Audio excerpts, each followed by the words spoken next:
Hello everyone, this is रोली पांडे। आज हम EVS content की मैराथन करने जा रहे हैं।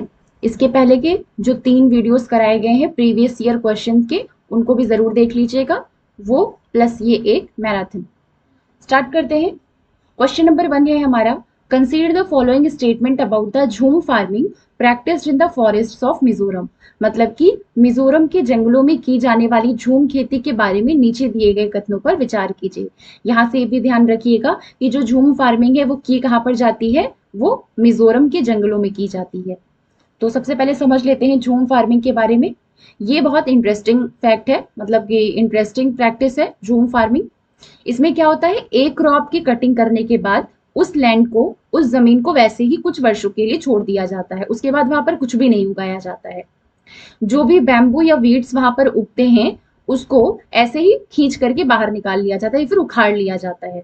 और उखाड़ने के बाद या फिर जो छोटे छोटे ऊपर से कट हो सकते हैं उनको कट करके वहीं पर उसी जमीन पर जला दिया जाता है। अब जो वहां से ऐश या राख बनती है इस बैम्बू और वीड से, वो क्या करती हैं, उस जमीन को उपजाऊ या फर्टाइल बना देती हैं। जब वहां पर मतलब ये बैम्बू है या फिर जो भी वीड्स वगैरह है, इनको जब जलाया जाता है तब इस चीज का ध्यान रखा जाता है कि आसपास की जो जंगल है वहां तक आग ना फैले। जब जमीन तैयार हो जाती है फार्मिंग के लिए, उसके बाद हल्का सा वहां पे डिगिंग कर दी जाती है, प्लफिंग नहीं की जाती है। सीड्स वहां पे उसके बाद डगिंग करके, मतलब कि डग करने के बाद थोड़ा सा वहां पे ऊपर ऊपर से खोद देने के बाद उसमें बीज जो है वो डाल दिया जाता है।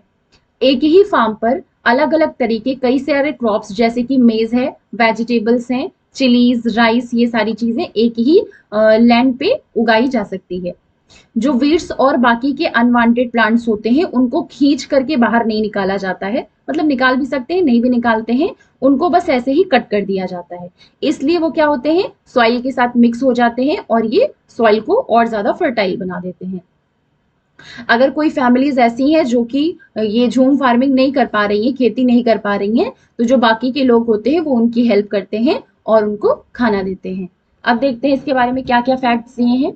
सबसे पहले दिया है कि after cutting one crop the land is left as it is and nothing is grown there for some years. मतलब कि एक फसल काटने के पश्चात उस भूमि को खुला छोड़ देते हैं और उस पर कुछ वर्षों तक कुछ भी नहीं उगाया जाता है। बिल्कुल सही, पहला स्टेटमेंट सही हो गया। दूसरा है द बैम्बू और weeds which grow on that land are cut and burnt. मतलब इस भूमि पर उगने वाले जो बांस और खरपतवार वगैरह होते हैं उनको काट कर वहीं पर जला दिया जाता है। ये भी सही है। The land is then ploughed deeply before sowing the seeds. मतलब कि इसके पश्चात बीज बोने से पहले इस भूमि को गहरा जोता जाता है। तो ये ऑप्शन हमारा गलत है। क्यों? क्योंकि अभी आपने देखा कि प्लफिंग डीपली नहीं की जाती है बल्कि ऊपर ऊपर से डगिंग कर दी जाती है और उसके बाद उसमें सीड जो है, बीज जो है वो बो दिया जाता है। तो ये ऑप्शन आपका गलत हो गया। Chemical fertilisers and pesticides are used as per need. रासायनिक उर्वरक और कीटनाशकों का उपयोग आवश्यकता के अनुसार किया जाता है। ये भी गलत है, क्योंकि जो इतने वर्षों तक जमीन छोड़ी जाती है वो इसीलिए रखी जाती है कि अपने आप से ही जो नेचुरल फर्टिलाइजर्स, सॉरी, जो नेचुरल मैन्योर्स है वो उसमें आ जाए। तो नेचुरली जो जमीन है वहां की वो फर्टाइल हो जाए, उपजाऊ बन जाए, ना कि उसकी में अलग से फर्टिलाइजर्स वगैरह, उर्वरक वगैरह डालने की जरूरत पड़े। तो ये आपका गलत हो गया। In one farm different types of crops जैसे कि मेज, राइस, चिलीज और वेजिटेबल्स उगाए जाते हैं। एक ही खेत में अलग अलग प्रकार के फसल जैसे कि मक्का, चावल, मिर्च और सब्जियों को उगाया जाता है। तो ये भी सही है, मतलब कि A, B and E, this is the right option for question number 1। Next question है हमारा, select from the following cities where most of the people enjoy hot kahwa with almonds and cardamom. इनमें से उस शहर को चुनिए जहां के अधिकांश लोग इलायची और बादाम डला हुआ गर्म कहवा पीना पसंद करते हैं। अब यहाँ पे आपका ईवीएस में एक चैप्टर है जहां पर बताया गया है कि मतलब कुछ बच्चे हैं जहाँ जो कि श्रीनगर गए हुए हैं, वहां पर कल्चरल प्रोग्राम है, तो वहां के बच्चे अलग अलग तरीके के डांस परफॉर्म कर रहे हैं। इसके अलावा कुछ बच्चे अपनी अपनी भाषा में, जहां से भी आए हैं, अपनी लैंग्वेज में जो फोक सॉन्ग्स हैं उनको रिप्रेजेंट कर रहे हैं। और वहां पर हर एक जो लोग हैं वो कहवा और आलमंड्स और कार्डमम, मतलब कि बादाम और इलायची, इन दोनों के साथ कहवा पी रहे हैं और इंजॉय कर रहे हैं। अब यहाँ पर शाम को वो लोग कहाँ जाएंगे, डल डल लेक में जाएंगे, मतलब कि डल झील। अब ध्यान रखिएगा जो डल झील है वो भी श्रीनगर में ही पड़ती है। यहाँ पर उन लोगों ने एक हाउस बोट देखी जो कि हाउस बोट का नाम था शिकारा। तो ये भी याद रखिएगा कि श्रीनगर में पहली चीज तो डल झील है, डल लेक है, इसके अलावा वहां पे हाउस बोट जो चलती है उसका नाम है शिकारा। तो कुछ बच्चे वहां से भी घूमे। वी सॉ द चार Chinari surrounded by the blue mountains. ये भी ध्यान रखिएगा चार चिनारी कहाँ पर पड़ती है, ये पड़ती है श्रीनगर में, जो कि ब्लू माउंटेन से घिरी रहती है। अब यहाँ पे पूछा है कि इलायची और बादाम डला हुआ जो गर्म कहवा है वो कहाँ पे पिया जाता है, तो वो हमारा पिया जाता है श्रीनगर में। तो इसका right option option number 4। Next question है, a person visited most of the rural areas of a state and gave the following description about the structure of houses in which the people live. Because of heavy rains, the houses are made almost 3 meter to 3.5 meter या फिर 10 to 12 feet above the ground on the strong bamboo pillars. People use ladder to enter their houses and at night the ladder is removed. The inside of the houses are made of wood and the roofs are sloping. तो ये state must be क्या कहा, एक व्यक्ति है जो किसी राज्य के अधिकांश ग्रामीण क्षेत्रों का भ्रमण किया हुआ है। अब वहां जिस प्रकार के घरों में लोग रहते हैं उनके ढांचे के बारे में इस तरीके का विवरण दे रहा है। सबसे पहला क्या कहा उसने कि वहां पर भारी वर्षा के कारण 3 मीटर से 3.5 मीटर तक की मतलब ऊंचाई पर घर बनाए जाते हैं, या फिर इसको कह सकते हैं 10 से 12 फीट की ऊंचाई पर घर बनाए जाते हैं। और ये जो घर बनाए जाते हैं वो किसकी हेल्प से बनाए जाते हैं, बैम्बू पिलर्स की हेल्प से बनाए जाते हैं। मतलब कि बांस के जो खंभे होते हैं, मजबूत बांस के खंभे, उन पर बने होते हैं। तो बैम्बू पिलर्स पर बनाए जाते हैं। तीसरा क्या बताया गया है कि वहां पर प्रवेश, अब जब ऊंचाई पर बना हुआ है 3 से 3.5 मीटर की ऊंचाई पर है, तो नॉर्मली तो कोई जा नहीं सकता है, तो उसके लिए वो लोग क्या करते हैं, सीढ़ी का प्रयोग करते हैं। और रात के समय जो जंगल से जानवर वगैरह ना आ पाए इस वजह से सीढ़ी हटा देते हैं। और अंदर से भी लकड़ी के ही बने होते हैं और इनकी छतें कैसी होती हैं, स्लोपिंग रूफ्स होते हैं। स्लोपिंग रूफ्स मतलब कि ढलान वाली इनकी जो छतें हैं वो होती हैं।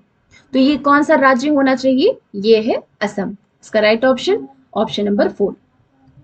ये देखिए इस तरीके के घर होते हैं, जो इसकी रूफ होती है वो कैसी होती है, स्लोपिंग रूफ है। इसके अलावा 3 से 3.5 मीटर या 10 से 12 फीट की ऊंचाई पर बनाए गए हैं। और ये जो पिलर्स यूज किए गए हैं वो किसके हैं, वो बैम्बू पिलर्स हैं। अब ऊपर जाने के लिए यहाँ पे सीढ़ियां बनाई जाती हैं। तो कुछ सीढ़ियां ऐसी होती हैं जो कि परमानेंट होती हैं, अगर उनको है कि हाँ हम सेफ्टी रख सकते हैं, नहीं तो सीढ़ियां ऐसी बनाई जाती हैं जो कि हटाई जा सके। आपके टाइम में ऐसी होती हैं कि मतलब नॉर्मली जो सीमेंटेड सीढ़ियां हैं वही बनती हैं। नेक्स्ट क्वेश्चन है, the house of a student is at X and his school is at Y and there is no straight path between x and y. So in order to reach the school, the student goes first to A, which is 60 meter due south of x. आप पहले यहाँ पे बना लेते हैं। क्या किया उसने, सबसे पहले वो ये इसका मान लो घर है। अब घर से सबसे पहले उसने क्या किया, first to A which is 60 meter due south of x. ये नॉर्थ होगा, ये साउथ होगा, ये वेस्ट है और ये ईस्ट है। अब वो 60 मीटर किधर की तरफ गया, साउथ की तरफ। तो साउथ डायरेक्शन में 60 मीटर। उसके बाद then to B which is 60 metre due east of A.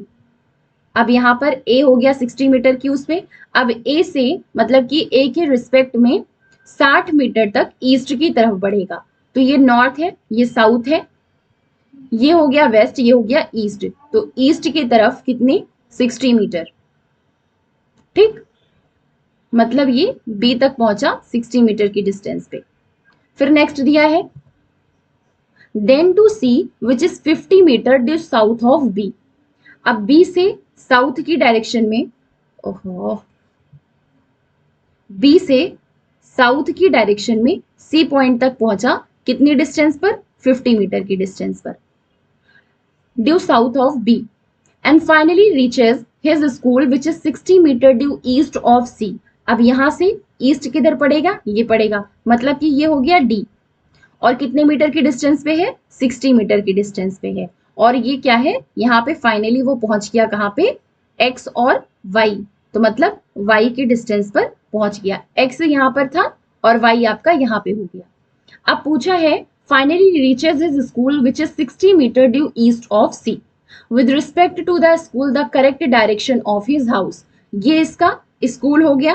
अब स्कूल के रिस्पेक्ट में पूछा है कि जो घर है वो कौन से डायरेक्शन में पड़ेगा। तो ये नॉर्थ हुआ, ये साउथ हुआ, ये वेस्ट है और ये ईस्ट है। घर इसके डायगोनल में पड़ रहा है, मतलब कि नॉर्थ और वेस्ट में आ रहा है। तो इसका राइट ऑप्शन क्या हो जाएगा? नॉर्थ वेस्ट, उत्तर पश्चिम। क्वेश्चन नंबर 4 का राइट ऑप्शन हो जाएगा। नेक्स्ट है, which of the following union territory is on the coast of Bay of Bengal? Bengal की खाड़ी। अब ये बे ऑफ बंगाल, ये जितना भी आपका ब्लू कलर का दिख रहा है, ये सारा क्या है? बंगाल की खाड़ी है, बे ऑफ बंगाल है। अब पूछा है कि कौन सी यूनियन टेरिटरी है जो कि बंगाल की खाड़ी के कोस्ट से होकर के टच होती है। तो इधर की तरफ एक ही यूनियन टेरिटरी पड़ रही है आपकी, पुडुचेरी। तो यही इसका राइट ऑप्शन हो जाएगा। मतलब कि कौन सी यूनियन टेरिटरी है जो बे ऑफ बंगाल के कोस्ट से होकर के लगी हुई है? तो वो है पुडुचेरी। तो इसका right option option number 3। Next है, you are at the railway station. In order to reach the examination centre you first go. ये आप कहाँ पर है? ये मान लीजिए आपका है रेलवे स्टेशन। अब यहां से बोला है कि रेलवे स्टेशन से एग्जामिनेशन सेंटर तक पहुंचने के लिए सबसे पहले आप 50 मीटर नॉर्थ की तरफ गए। यहां पर थे आप, नॉर्थ की तरफ 50 मीटर गए, ठीक है। उसके बाद 100 मीटर ड्यू ईस्ट, यहां से ईस्ट की तरफ 100 मीटर गए। फिर है देन 300 मीटर ड्यू नॉर्थ, यहां से नॉर्थ आपका क्या हो गया? ये नॉर्थ है, तो नॉर्थ की तरफ कितना गए? 300 मीटर। 300 मीटर हो गया आपका नॉर्थ की तरफ। फिर है फाइनली 160 मीटर ड्यू वेस्ट, यहां से होकर के वेस्ट में कितना गए? ये हो गया 160 मीटर। अब इतनी ज्यादा डिस्टेंस क्यों बनाई? क्योंकि यहां से ये 50 मीटर था, ये आपका 10 मीटर है, ये आपका 100 मीटर है और ये आपका 300 मीटर है। तो यहां से यहां तक की 50 मीटर है, तो ये 50 मीटर से इसका दुगुना से भी जाकर के आपका 3 गुना लगभग ये 160 मीटर आपको पहुंचेगा। तो with respect to the examination centre, ये इसका एग्जामिनेशन सेंटर पड़ रहा है, ये पड़ रहा है एग्जामिनेशन सेंटर। अब एग्जामिनेशन सेंटर के रिस्पेक्ट में पूछा है कि रेलवे स्टेशन की डायरेक्शन क्या होगी। सॉरी, ये है आपका एग्जामिनेशन सेंटर, ये ठीक है। ये इसका नॉर्थ हो गया, ये साउथ हो गया, ये वेस्ट हो गया, ये ईस्ट हो गया। तो पूछा है एग्जामिनेशन सेंटर के रिस्पेक्ट में रेलवे स्टेशन कहां पर पड़ रहा है? तो ये आपका पड़ रहा है यहां पर, मतलब कि साउथ ईस्ट डायरेक्शन में, मतलब दक्षिण पूर्व। तो क्वेश्चन नंबर 6 का right option option number 3। Next question है द टाइगर। पहले टाइगर के बारे में देख लेते हैं। सबसे पहला पॉइंट क्या दिया है कि जो टाइगर्स होते हैं, पेन चेंज कर लूं,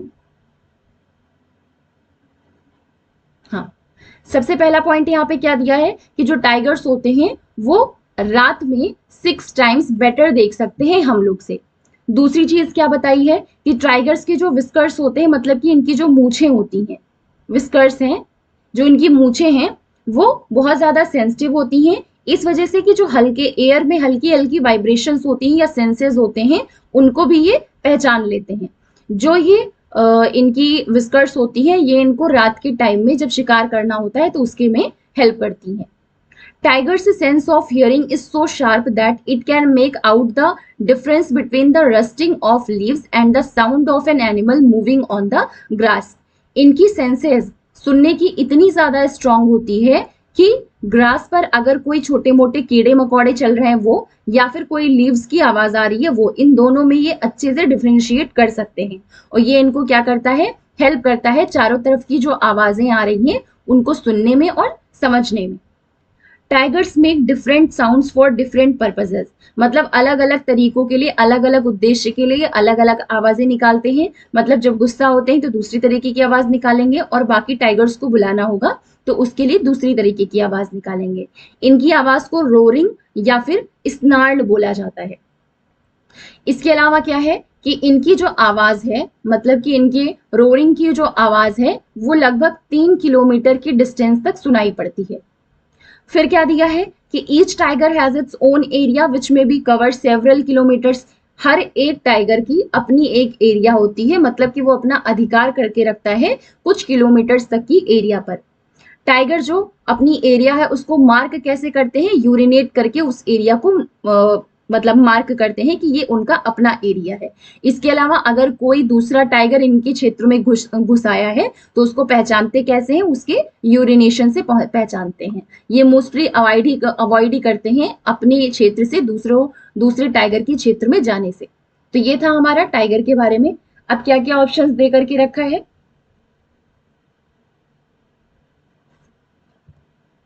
tigers whiskers help them to move in dark and find its prey. मतलब कि बाघ की मूछें उन्हें अंधेरे में गति करने तथा शिकार को ढूंढने में मदद करती हैं। बिल्कुल सही, ए हमारा सही हो गया। दूसरा है years of tigers can move in different directions. बाघों के कान अलग अलग दिशा में हिल सकते हैं। मतलब कि जिस डायरेक्शन में उनको जो इन्फॉर्मेशन चाहिए कि पत्ती की आवाजें या कीड़े चल रहे हैं, ऐसा कुछ भी उनको जानना है तो उसको जानने के लिए किसी भी डायरेक्शन में उनके कान मूव कर सकते हैं। तो ये भी सही है। Tigers roar can be heard up to 5 kilometre. ये गलत है क्योंकि 5 किलोमीटर नहीं 3 किलोमीटर तक की रेंज तक इनकी आवाज सुनाई पड़ती है। जो बाघ की दहाड़ है वो 3 किलोमीटर तक सुनाई देती है। तो सी वाला ऑप्शन आपका गलत हो गया। Tiger mark their own area which covers several kilometres with urine. मतलब बाघ अपने क्षेत्र को अनेक किलोमीटर का दायरा होता है और वो अपने पेशाब से उसको अंकित करता है। तो ये ऑप्शन भी सही हो गया। मतलब कि A, B and D is the right option of question number 7.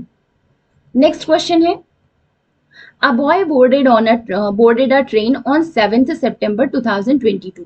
कब? 7 सितंबर को। ठीक, at Ahmedabad for Ernakulam. The train departed at 21:45 hours. मतलब कि 21:45 पर ट्रेन चली। तो सबसे पहले 21:45 लिखा है तो 24 में से इसको 24 घंटे में से सब्ट्रैक्ट कर दीजिए। ये हो गया 21:45। अब ये हो गया आवर्स वाला सेक्शन, ये हो गया मिनट वाला सेक्शन। अब जब एक आवर्स में से 1 मिनट कैरी लेंगे तो इधर कितना हो जाएगा, 60 मिनट हो जाएगा। तो 10 - 5 5 हो गया, 5 - 4 1 हो गया। अब 4 यहाँ पे एक कैरी दे दिया था तो 3 बचा, 3 - 1 हो गया आपका 2। तो मतलब जो 7 अक्टूबर को ट्रेन चली वो कितनी देर तक चली, 2 घंटे 15 मिनट तक। फिर from Ahmedabad and reaches Ernakulam at 9:15 hours on 9th September। मतलब कि 7 सितंबर को चली, उसके बाद 8 सितंबर को 24 घंटे चली। तो ये 2 घंटा 15 मिनट था। 8 तारीख को 24 घंटे पूरा टाइम चली। और 9th सितंबर को कितनी देर चली, 9 घंटे 15 मिनट। 9th सितंबर को 9 घंटे 15 मिनट चली। ठीक। If the distance covered by the train during this time interval is 2055, 2055 ये क्या दिया है, डिस्टेंस दी है। ये दी है distance. Kilometres, the average speed of the train किसमें दिया है, 2055 किलोमीटर्स में दिया हुआ है। एवरेज स्पीड निकालनी है। स्पीड इज इक्वल टू क्या होता है, डिस्टेंस अपॉन टाइम। तो डिस्टेंस तो डायरेक्ट दे दी गई कि 2055 पे टाइम निकालना है। 7 सितंबर को 2 hours 15 मिनट चली। 8 सितंबर को 24 घंटे चली और 9 सितंबर को 9 मिनट 15 सेकेंड। अब इसको सारा ऐड कर लीजिए, 24 hours, 2 hours 15 minutes, 9 hours 15 minutes. ये हो गया आपका 30 और ये हो गया 11, 15, 35 मिनट और 35 आवर्स और 30 मिनट। अब यहाँ पे हो गया speed is equal to distance upon time. यहाँ पे भी ध्यान रखिएगा, ये 35 है। अब 1 घंटे में 60 मिनट होते हैं तो 30 मिनट कितना हो गया, आधा घंटा हो गया। तो इसको 35 राइट 1/2 भी लिख सकते हैं। डिस्टेंस कितनी दी है, 2055 दिया हुआ है। टाइम कितना दिया, आवर्स कितने दिए हैं, 35 2 टाइम्स लेके जाएंगे 70 होता है। 70 + 1 71। तो ये आपका 71 हो गया और ऊपर मल्टीप्लाई में चला गया 2। अब इसको आप सॉल्व करेंगे तो किलोमीटर पर आवर में आंसर आएगा। इसका आंसर आपका जो है वो 57.8 किलोमीटर पर आवर होगा। इसको आप चेक कर लीजिएगा। नेक्स्ट क्वेश्चन है, the text book for class 5th a map of Golconda fort is printed. On the right bottom of this map, a scale is printed which is as given below. Scale 1 centimeter is equal to 110 meters. If on this map the distance between Fateh Darwaza and the Petla Burj is 15.4 centimeter. The actual distance between these two places is, मतलब कि कक्षा 5 की पाठ्य पुस्तक में गोलकोंडा के किले का मानचित्र छपा है। इस मानचित्र के दाहिने निचले भाग पर एक पैमाना छपा है। इसको आप देख लीजिए। एनसीईआरटी की बुक में ये आपका गोलकोंडा का पिक्चर बना हुआ है। इसके अलावा कहा है कि नीचे की तरफ ये यहाँ पे दिया है आपका 1 centimetre is equal to 110 metre, यही लिखा हुआ है यहाँ पे। कितना लिखा है? 1 centimetre is equal to 110 metres. अब कहा है if on this map the distance between Fateh Darwaza and the पेटला बुर्ज, कितना दिया है? इन दोनों के बीच की डिफरेंस 15.4 सेंटीमीटर दिया है। एक्चुअल डिस्टेंस इन दोनों के बीच में निकालनी है। अगर 1 centimetre is equal to 110 metre है तो 15.4 सेंटीमीटर इज इक्वल टू कितना हो जाएगा? 110 इंटू 15.4 सेंटीमीटर, ये हो गया आपका 110 इंटू 15.4 अपॉन, यहाँ पे डेसिमल हट जाएगा, ये 0 हो जाएगा, ये 0 से 0 कैंसिल हो जाएगा, मतलब कि 154 अपॉन 11। इसको मल्टीप्लाई करके देख लीजिए, 154 के 11 से करेंगे, 4 1 5 1 5, ये 1 हो गया, ये रिपीट हो जाए आपका 4 5 1, ये हो गया 1 6 9 4। अब क्योंकि यहाँ पे आपका ये तो आ गया 1695 मीटर्स में, लेकिन आंसर किस में मांगा है? आपका मांगा है किलोमीटर में। तो 1 metre is equal to 1000 kilometres होते हैं, तो 1 किलोमीटर इज इक्वल टू कितना हो जाएगा? 1 अपॉन 1000 मीटर हो जाएगा। अब 1694 मीटर को हमको किलोमीटर में चेंज करना है, तो इसको हम क्या करेंगे? 1 अपॉन 1000 से मल्टीप्लाई कर देंगे, तो ये किलोमीटर्स में हो जाएगा। अब क्योंकि यहाँ पे 3 जीरो है तो 3 डिजिट के बाद डेसिमल लगेगा, ये हो जाएगा 1.694 किलोमीटर्स। तो इसका राइट ऑप्शन क्या हो जाएगा? Option number 3। नेक्स्ट क्वेश्चन है आपका, the place where the Changpas use to keep their sheep and goat is called, वो स्थान जहां पर चंगपा अपनी भेड़ें और बकरियां रखते थे वो क्या कहलाता था? इसको देख लीजिए। चांगपा जो है वो एक जनजाति है जो कि माउंटेन्स पर रहती है। चांगपा ट्राइब में 5000 लोग ही लगभग रहते हैं। इसके अलावा ये हमेशा जब एक दो जगह से दूसरी जगह पे जाते हैं, मतलब अपनी बकरियों को और अपनी भेड़ों को हमेशा अपने साथ रखते हैं। अब ये भेड़ और बकरियां इनकी कौन कौन सी जरूरतें पूरी करती हैं? Milk, meat, skin for tents और wool for coats and sweaters. Their goats are the only treasure, इनके लिए सिर्फ इनकी गोट्स जो बकरियां हैं वही इनका खजाना होती हैं। इसके अलावा जिसकी फैमिली में जितने ज्यादा एनिमल्स होंगे उनको उतना ज्यादा रिच और इंपॉर्टेंट माना जाता था। इनमें से जो ये स्पेशल गोट्स हैं, इन स्पेशल गोट्स से वर्ल्ड की फेमस पश्मीना वूल बनाई जाती है। चैंगपा ग्रेज देयर गोट्स, ये क्या करते हैं? जो चैंगपास होते हैं वो अपनी बकरियों को हायर और कोल्डर प्लेसेस पे लेकर के जाते हैं ग्रेजिंग के लिए, घास चढ़ने के लिए, जिससे कि इनके और ज्यादा सॉफ्ट हेयर उगे और ये वहीं पर रहते हैं, क्योंकि वहां की जो गोट्स हैं वो उसी टेम्परेचर पर रहती हैं, तो इनको भी उसी हिसाब से डिफिकल्ट कंडीशंस में ऊंचाई पर माउंटेन्स पर रहना पड़ता है। इसके अलावा यहाँ पे आपके लिए इंपॉर्टेंट पॉइंट एक ये है कि ये क्या रहते कहाँ पर है? बिग कोन शेप्ड का टेंट होता है उसी में रहते हैं। इसके अलावा अपने टेंट को ये क्या बोलते हैं? रेबो बोलते हैं।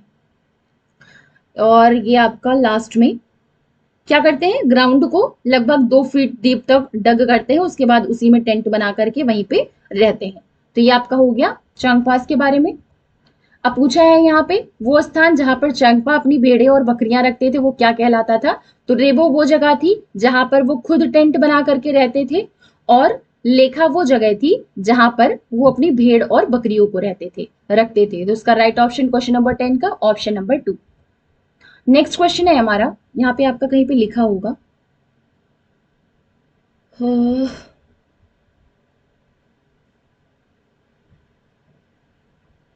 ढूंढ लीजिएगा, यही का आपका लेखा के बारे में भी लिखा हुआ है। नेक्स्ट है, name of state in which Nehru institute of mountaineering is located, जिस राज्य में नेहरू इंस्टीट्यूट ऑफ माउंटेनियरिंग स्थित है उसका नाम क्या है? उत्तर प्रदेश, उत्तराखंड या हिमाचल प्रदेश या झारखंड? उसका राइट ऑप्शन हो जाएगा ऑप्शन नंबर 2, मतलब कि उत्तराखंड में है। नेक्स्ट है, refer to as a waterman of India, this from Alwar district is engaged in water environmentalist conservation. जल संरक्षण में संलिप्त अलवर जिले से भारत का जल पुरुष के नाम से जानने वाले इस पर्यावरणवादी का नाम क्या है? जादव पायंग, राजेंद्र सिंह, मेधा पाटकर या अमित सूर्ती? इसका राइट ऑप्शन क्या हो गया? ऑप्शन नंबर 2, मतलब कि राजेंद्र सिंह। इनके बारे में जान लीजिए, ये तरुण भारत संघ के संस्थापक हैं, फाउंडर हैं।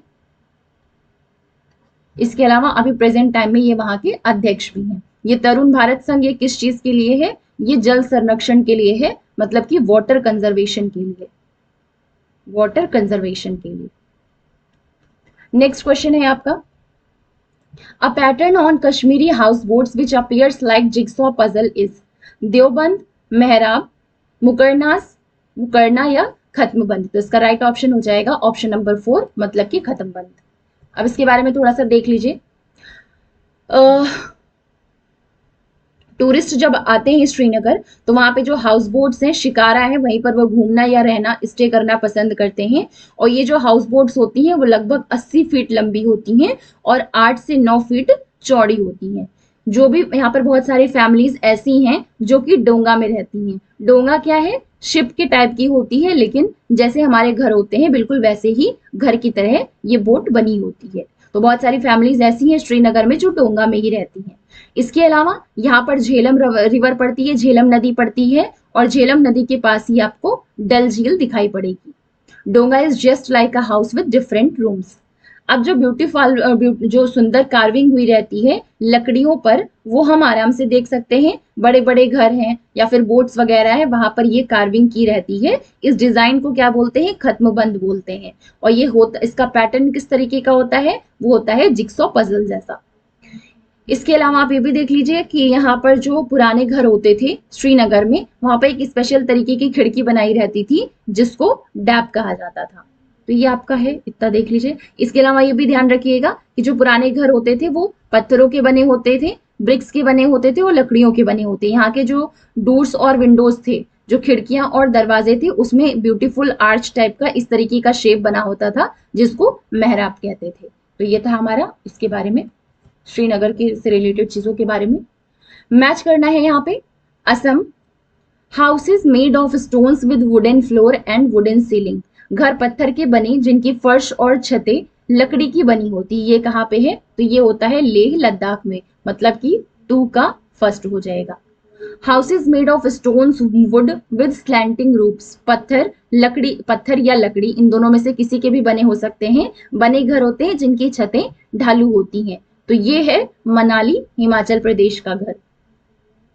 Mud houses made of thick walls, roofs made of thorny bushes, मतलब कि मिट्टी की मोटी दीवारों के घर जिनकी छतें कटीली झाड़ियों की बनी है। तो ये है राजस्थान में। तो थर्ड हो गया इसका।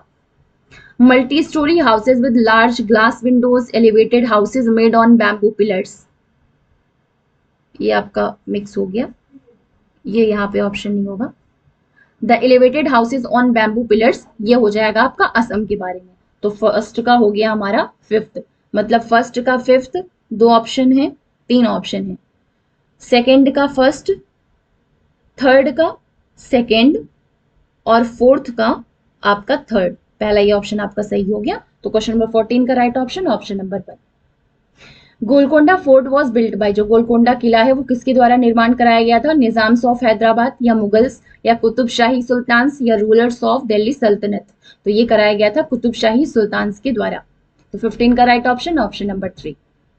नेक्स्ट है, which of the following animals can see the objects in black and white colour. निम्नलिखित में से कौन से पशु हैं जो वस्तुओं को श्वेत श्याम रंग में देख पाते हैं? मतलब जैसे हमको नॉर्मली कई सारे कलर्स में दिखाई पड़ता है, उनको क्या होते हैं? बस केवल ब्लैक और व्हाइट कलर में दिखाई पड़ते हैं। तो वो कौन से पशु हैं? बैट्स, आउल्स और ये आपका हेजहॉग्स, चमगादड़, उल्लू और कांटा चूहा। ये आपका राइट ऑप्शन हो जाएगा क्वेश्चन नंबर 16 का। नेक्स्ट है, ये आप समझ लीजिए, इसके बारे में कोई क्वेश्चन नहीं था तो आप इसको ऐसे ही समझ लीजिए, ऐसे ही समझ लीजिए। स्लॉथ के बारे में, बियर की तरीके का दिखने वाला जो एनिमल होता है उसको स्लॉथ कहते हैं। ये लगभग अपने 24 घंटे का 17 घंटा सोने में ही बिताता है और ये ब्रांच पर ऊपर की तरफ लटक कर सोता है। स्लोथ जो होते हैं वो जिस ट्री पर रह रहे होते हैं, जिस पेड़ पर रह रहे होते हैं, उन्हीं के पेड़ की पत्तियों को खाते हैं। बहुत मुश्किल से ही ऐसा होता है कि ये नीचे उतर के आते हैं। जब इनको, मतलब जिस पेड़ पर ये रह रहे हैं वहां की इनफ लीव्स जब ये खा चुके होते हैं, तब ये वहां की जो आसपास के पेड़ होते हैं वहीं पर मूव कर जाते हैं। जो स्लोथ्स होते हैं वो लगभग 40 साल तक जीवित रहते हैं। इसके अलावा अपने पूरे लाइफ टाइम में 40 साल की उम्र में ये मुश्किल से 8 पेड़ होते हैं जहां पर ये ट्रांसफर करते हैं। मतलब कि एक पेड़ की लीव्स खा करके खत्म की, फिर दूसरे पर गए, दूसरे की खत्म की, तीसरे पर गए, तो इस तरीके से टोटल 8 पेड़ होते हैं जो 40 साल में ही अपने बदलते हैं, और हफ्ते भर में एक बार बस केवल ये रिलीफ के लिए नीचे आते हैं। ये भी यहाँ पे ध्यान रखिएगा, दिसंबर 2004 में कुछ ट्राइब्स ऐसी थी जिन्होंने जंगलों में नोटिस किया एनिमल्स की। कहाँ की ये ट्राइब्स थी? अंडमान आइलैंड्स की। उन्होंने नोटिस क्या किया कि वहां के जो एनिमल्स थे वहां के जंगल के, वो अलग तरीके से बिहेव कर रहे थे, तो उनको ऐसा कुछ एहसास हुआ कि यहाँ पर कुछ खतरा है, तो वो लोग वहां से हट करके आइलैंड के दूसरे या फिर सेफ पार्ट में चले गए, और कुछ टाइम के बाद ये देखा गया कि उस आइलैंड पे सुनामी आई थी, तो वहां के जो लोग थे वो बच गए थे। तो ये सुनामी कहाँ पे आई थी? अंडमान आइलैंड पे आई थी, और इसके अलावा कब आई थी? दिसंबर 2004 में आई थी। ये ध्यान रखिएगा।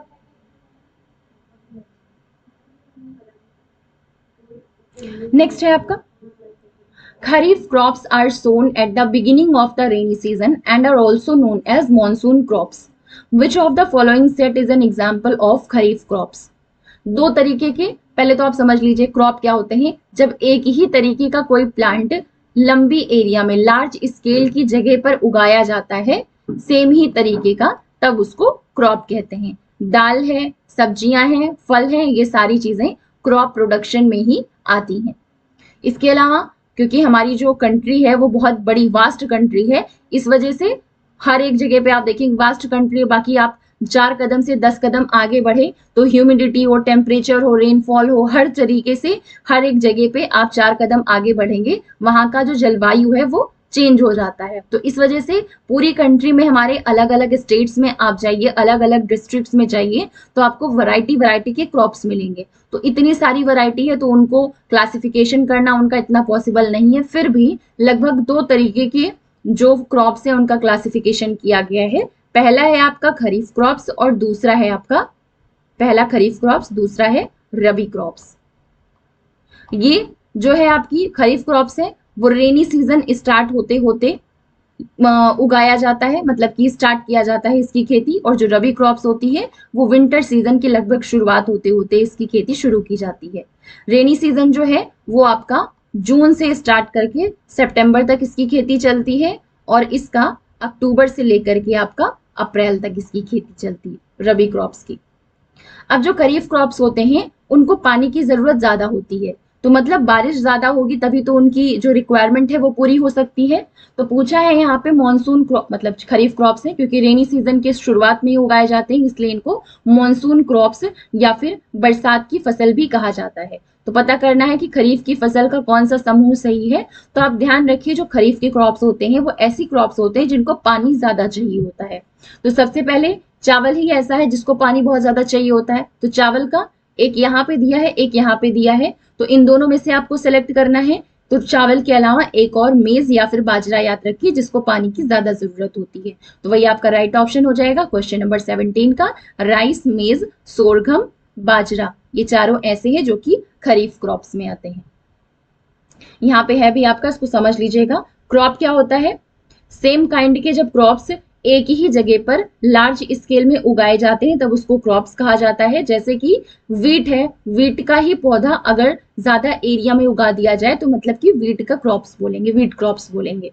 अलग अलग तरीके की क्रॉप्स होती हैं, जैसे कि दाल है, वेजिटेबल सब्जियां हैं, फ्रूट्स हैं, इनको अलग अलग तरीके से क्लासिफाई किया जा सकता है सीजन्स के बेसिस पर। 2 तरीके की हैं, एक खरीफ क्रॉप्स हो गई आपकी, दूसरा रबी क्रॉप्स हो गई। जो खरीफ क्रॉप्स होती है वो रेनी सीजन में उगाई जाती है।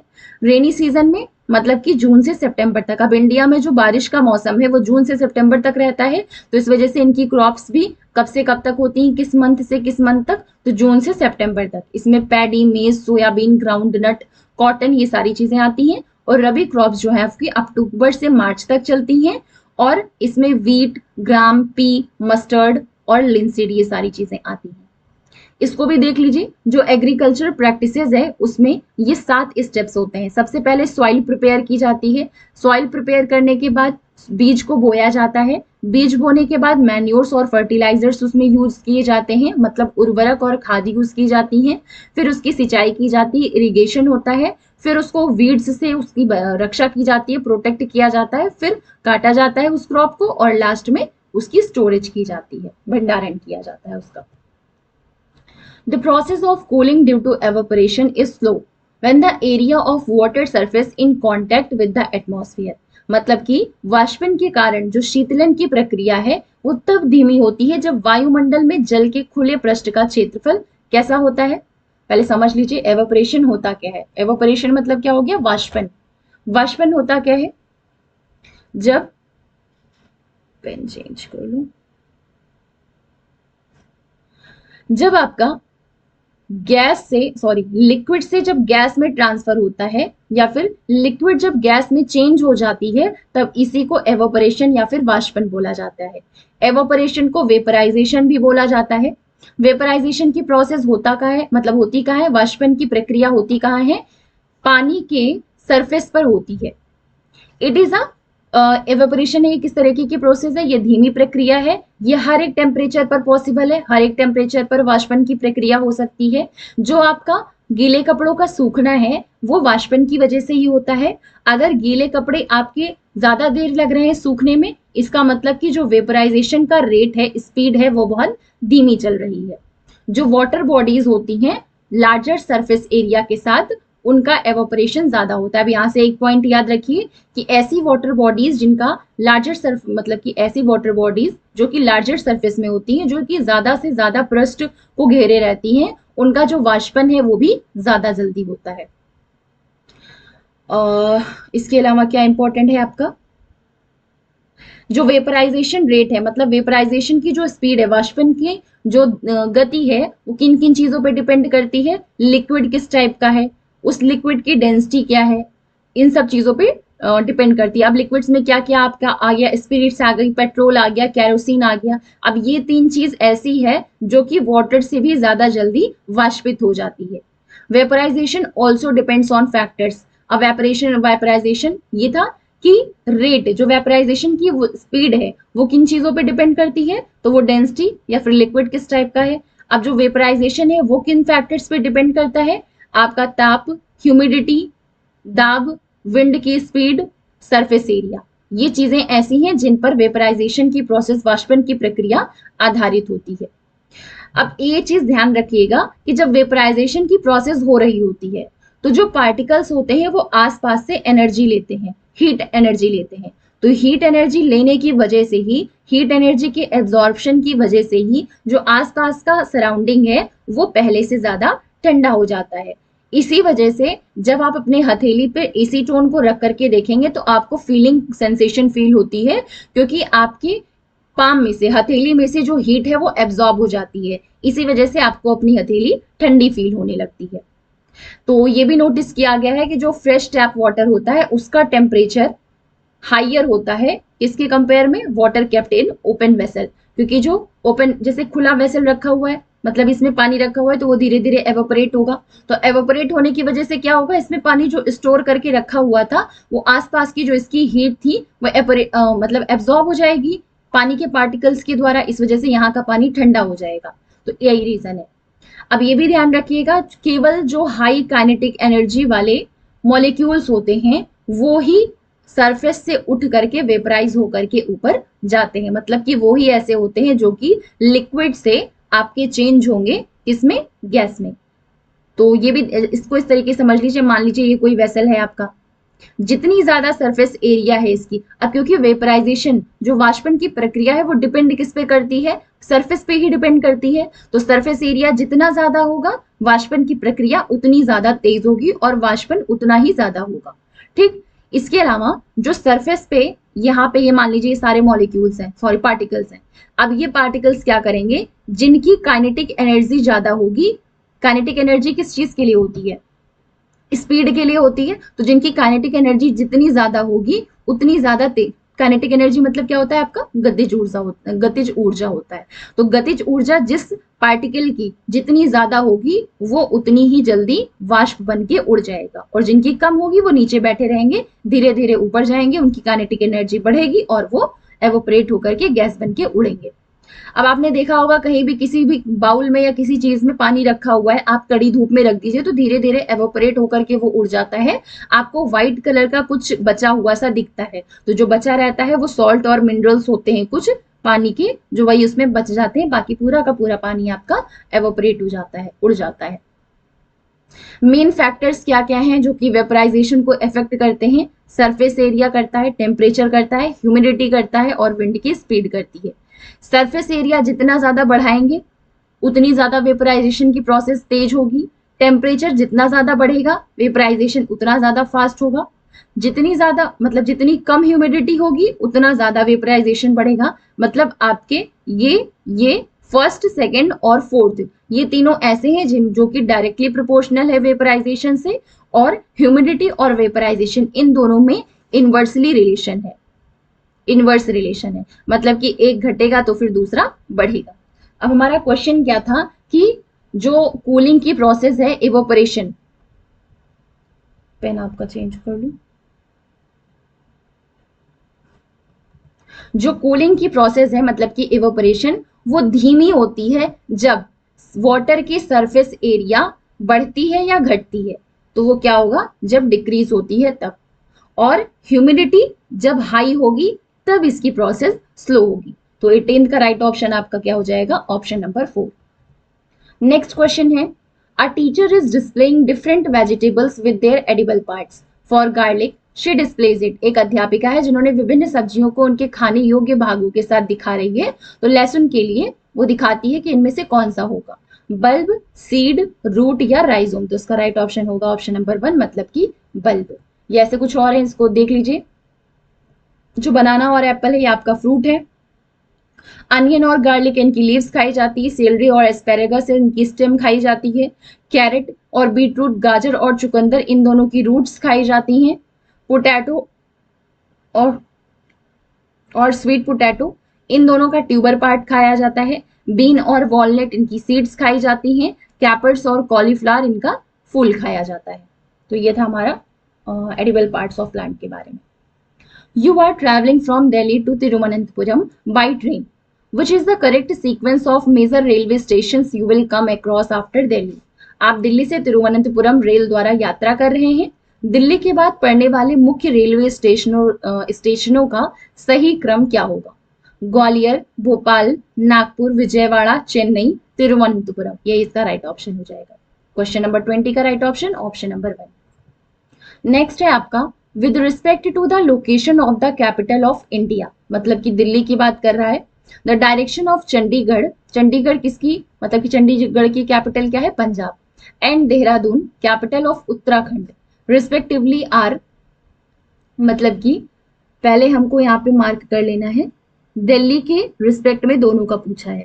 तो दिल्ली के रिस्पेक्ट में ये आपका, दिल्ली के रिस्पेक्ट में कलर चेंज करना पड़ेगा, 1 मिनट। दिल्ली के रिस्पेक्ट में पूछा है तो ये आपका हो गया इस तरीके से, ये हो गया नॉर्थ, ये हो गया साउथ, ये हो गया वेस्ट और ये हो गया ईस्ट। अब सबसे पहले किसका पूछा है? चंडीगढ़ का डायरेक्शन दिल्ली के रिस्पेक्ट में, यहाँ सॉरी ये आपका यहाँ पे बनेगा, दिल्ली के रिस्पेक्ट में चंडीगढ़ की, ये दिल्ली है आपकी, दिल्ली के रिस्पेक्ट में चंडीगढ़ का पूछा है। तो चंडीगढ़ कहाँ पे है आपकी? ये रहा पंजाब। तो दिल्ली से चंडीगढ़ जो है वो नॉर्थ वेस्ट डायरेक्शन में पड़ेगा, मतलब कि ये वाला हो जाएगा। और देहरादून पूछा है उत्तराखंड का, तो ये आपका हो जाएगा, ये हो गया उत्तराखंड, तो ये हो गया नॉर्थ ईस्ट डायरेक्शन में। उसका राइट ऑप्शन क्या हो जाएगा? Option number 3। इसके लिए आपको मैप बिल्कुल अच्छे से माइंड में रट के रखना है। अगर आपको मैप पता है कि कहाँ पे कौन सा है, स्टेट है या फिर कैपिटल्स हैं, तभी आप ये सारे क्वेश्चन सॉल्व कर पाएंगे। एटलीस्ट एक क्वेश्चन तो आपका इसमें का आना ही आना है। तो आपका क्वेश्चन नंबर 21 का राइट ऑप्शन कौन सा हो गया? Option number 3। नेक्स्ट क्वेश्चन है, consider the following statements about the world famous pashmina. Pashmina पहले समझ लीजिए। इट इज बिलीव दैट, ऐसा माना जाता है कि जो पश्मीना शॉल होती है वो लगभग 6 स्वेटर्स के बराबर गर्म करती है। ये बहुत ज्यादा पतली होती है, फिर भी बहुत ज्यादा गर्माहट इसमें रहती है। जो गोट्स होती हैं जहां से सॉफ्ट पश्मीना वूल मिलती हैं, उनको कलेक्ट किया जाता है कहां से? 5000 मीटर की ऊंचाई पर ये गोट्स पाई जाती हैं। और ठंडियों के टाइम पर यहाँ का टेम्परेचर जो है वो 0 डिग्री सेल्सियस से -40 डिग्री सेल्सियस तक पहुंच जाता है। ये जो वार्म हेयर की कोट है, मतलब जो पूरी लेयर है, वो बकरियों की बॉडी पे इसलिए आती है कि उनको जो एक्सट्रीम कोल्ड है वहां पर, उससे उनको बचाया जा सके, जो कि बाद में आपके लिए शॉल बना दिया जाता है। Goats shed some of their, और गर्मियों के टाइम में इनके जो कुछ बाल होते हैं, क्योंकि गर्मियों के टाइम में थोड़ा सा जो ठंड है वो कम हो जाती है, इस वजह से इनके बॉडी से अपने आप ही कुछ बाल होते हैं जो झड़ जाते हैं। इनके बाल इतने ज्यादा पतले होते हैं, इतने ज्यादा फाइन होते हैं कि उनके बालों का 6 आप मिला लीजिए तो हम लोग के एक बाल का जो थिकनेस है उसके बराबर होगा। जो इनके फाइन हेयर्स हैं उनको मशीन्स में इनकी बुनाई नहीं की जाती, बल्कि जो कश्मीर के वीवर्स होते हैं, जो बुनने वाले होते हैं, वो लोग अपने हाथ से ही इन शॉल्स को बनाते हैं। ये बहुत लंबी और डिफिकल्ट प्रोसेस होती है। एक शॉल को बनाने में लगभग 250 घंटे लगते हैं। वहीं पर अगर जो एम्ब्रॉयडरी वाली शॉल्स हैं उनको बनाना है तो आप समझ लीजिए 250 घंटे का आपका लगभग दुगना या तिगना समय लग जाता है। तो आपका इसके बारे में, पश्मीना शॉल के बारे में बताना है। पश्मीना शॉल जो होती है वो 6 स्वेटर्स के लगभग बराबर गर्म करती है। बिल्कुल सही। The goats from which the soft pashmina wool is collected are found on very high mountains of 5000 metre. ये भी ऑप्शन आपका सही है। A coat of warm hair grows on the goat's body which protects it from extreme cold. ये भी सही है कि अत्यधिक सर्दी से बचाने के लिए बकरियों के शरीर पर गर्म बालों की परत उगाती है। The fine hair after cutting from the goat's body is woven on machines. ये आपका गलत है, क्योंकि मशीन से नहीं, जो वहां के जो कश्मीर के वीवर्स होते हैं, बुनने वाले होते हैं, वो लोग अपने हाथ से ही पश्मीना शॉल्स को बनाते हैं। तो डी ऑप्शन गलत हो गया, मतलब A B C is the right option of question number 22। Next है आपका, the state in which the word torang is meant for jungle is. वो राज्य जहां तोरंग का अर्थ जंगल है वो कौन सा है? मिजोरम की, झारखंड की, अरुणाचल प्रदेश की, छत्तीसगढ़। तो इसका राइट ऑप्शन हो जाएगा ऑप्शन नंबर 2, मतलब कि झारखंड। नेक्स्ट है, ये आपका इसी के बारे में दिया हो, अगर आप पढ़ना चाहें तो उसको पढ़ सकते हैं, इसमें कुछ खास इंपॉर्टेंट है नहीं। बस यही आपका इंपॉर्टेंट है कि जो सूर्यमणि है उन्होंने ही, मतलब कि वो तोरंग बोलती थी। इसके अलावा जो तोरंग है वो वर्ड कहाँ से आया है? ये है कुड़ुक लैंग्वेज। तो जो झारखंड की भाषा है कुड़ुक लैंग्वेज, तो उसी भाषा में जंगल को तोरंग बोला जाता है। तो इसका राइट ऑप्शन, मतलब आपका ये इंपॉर्टेंट पॉइंट है, इसको ध्यान रखिएगा। इसके अलावा राइट टू फॉरेस्ट एक्ट 2007 में क्या मेंशन किया गया है? अगर कोई भी लगभग 25 साल तक, कम से कम 25 साल तक जंगलों में रह चुका है, तो फिर उसका उस जंगल की जमीन पर अधिकार हो जाता है, और वो वहां पे जो कुछ भी उगाया जा रहा है उस पर भी उसका अधिकार हो जाता है। उनको फॉरेस्ट से निकालना नहीं चाहिए। The work of protecting the forest, और उस जंगल को बचाने की जिम्मेदारी किसको लेनी चाहिए? ग्राम सभा को। तो ये था इंपॉर्टेंट पॉइंट, ध्यान रखिएगा इसको। Select from the following a pair comprising one state and one union territory of our country. अब ध्यान रखिएगा, इसमें जब पहला स्टेट दिया तो पहला स्टेट होना चाहिए और दूसरा आपका यूनियन टेरिटरी होना चाहिए। लक्षद्वीप, चंडीगढ़, नागालैंड, ये आपका राइट ऑप्शन हो गया। जो स्टेट है वो नागालैंड और जो यूनियन टेरिटरी है वो आपकी लद्दाख हो जाएगी। 24 का राइट ऑप्शन ऑप्शन नंबर 3। ये लगभग आपकी 8 यूनियन टेरिटरीज हैं। Andaman and Nicobar, Chandigarh, Dadra and Nagar Haveli, Daman and Diu, Delhi, Lakshadweep, Puducherry, Jammu and Kashmir, Ladakh, ये इनकी कैपिटल्स हैं। अंडमान एंड निकोबार की पोर्ट ब्लेयर है, चंडीगढ़ की चंडीगढ़ ही है, दमन दादरा एंड नगर हवेली दमन एंड दीव की है, न्यू दिल्ली की दिल्ली है, कावारती लक्षद्वीप की है, पुदुचेरी पुदुचेरी की ही है, और जो जम्मू एंड कश्मीर है वो समर में श्रीनगर और विंटर में जम्मू, और लद्दाख की क्या है? लेह। नेक्स्ट क्वेश्चन है, which of the following art forms involves dyeing of clothes and making designs on clothes using natural colours like cow dung, indigo, turmeric etcetera. इनमें से किस कला रूप में वस्त्रों की रंगाई और प्राकृतिक रंगों जैसे कि गोबर है, नील है, हल्दी है, इन सब चीजों के माध्यम से नमूने बनाना शामिल है? मधुबनी, की वर्ली, की कलमकारी, या फिर फूलकरी।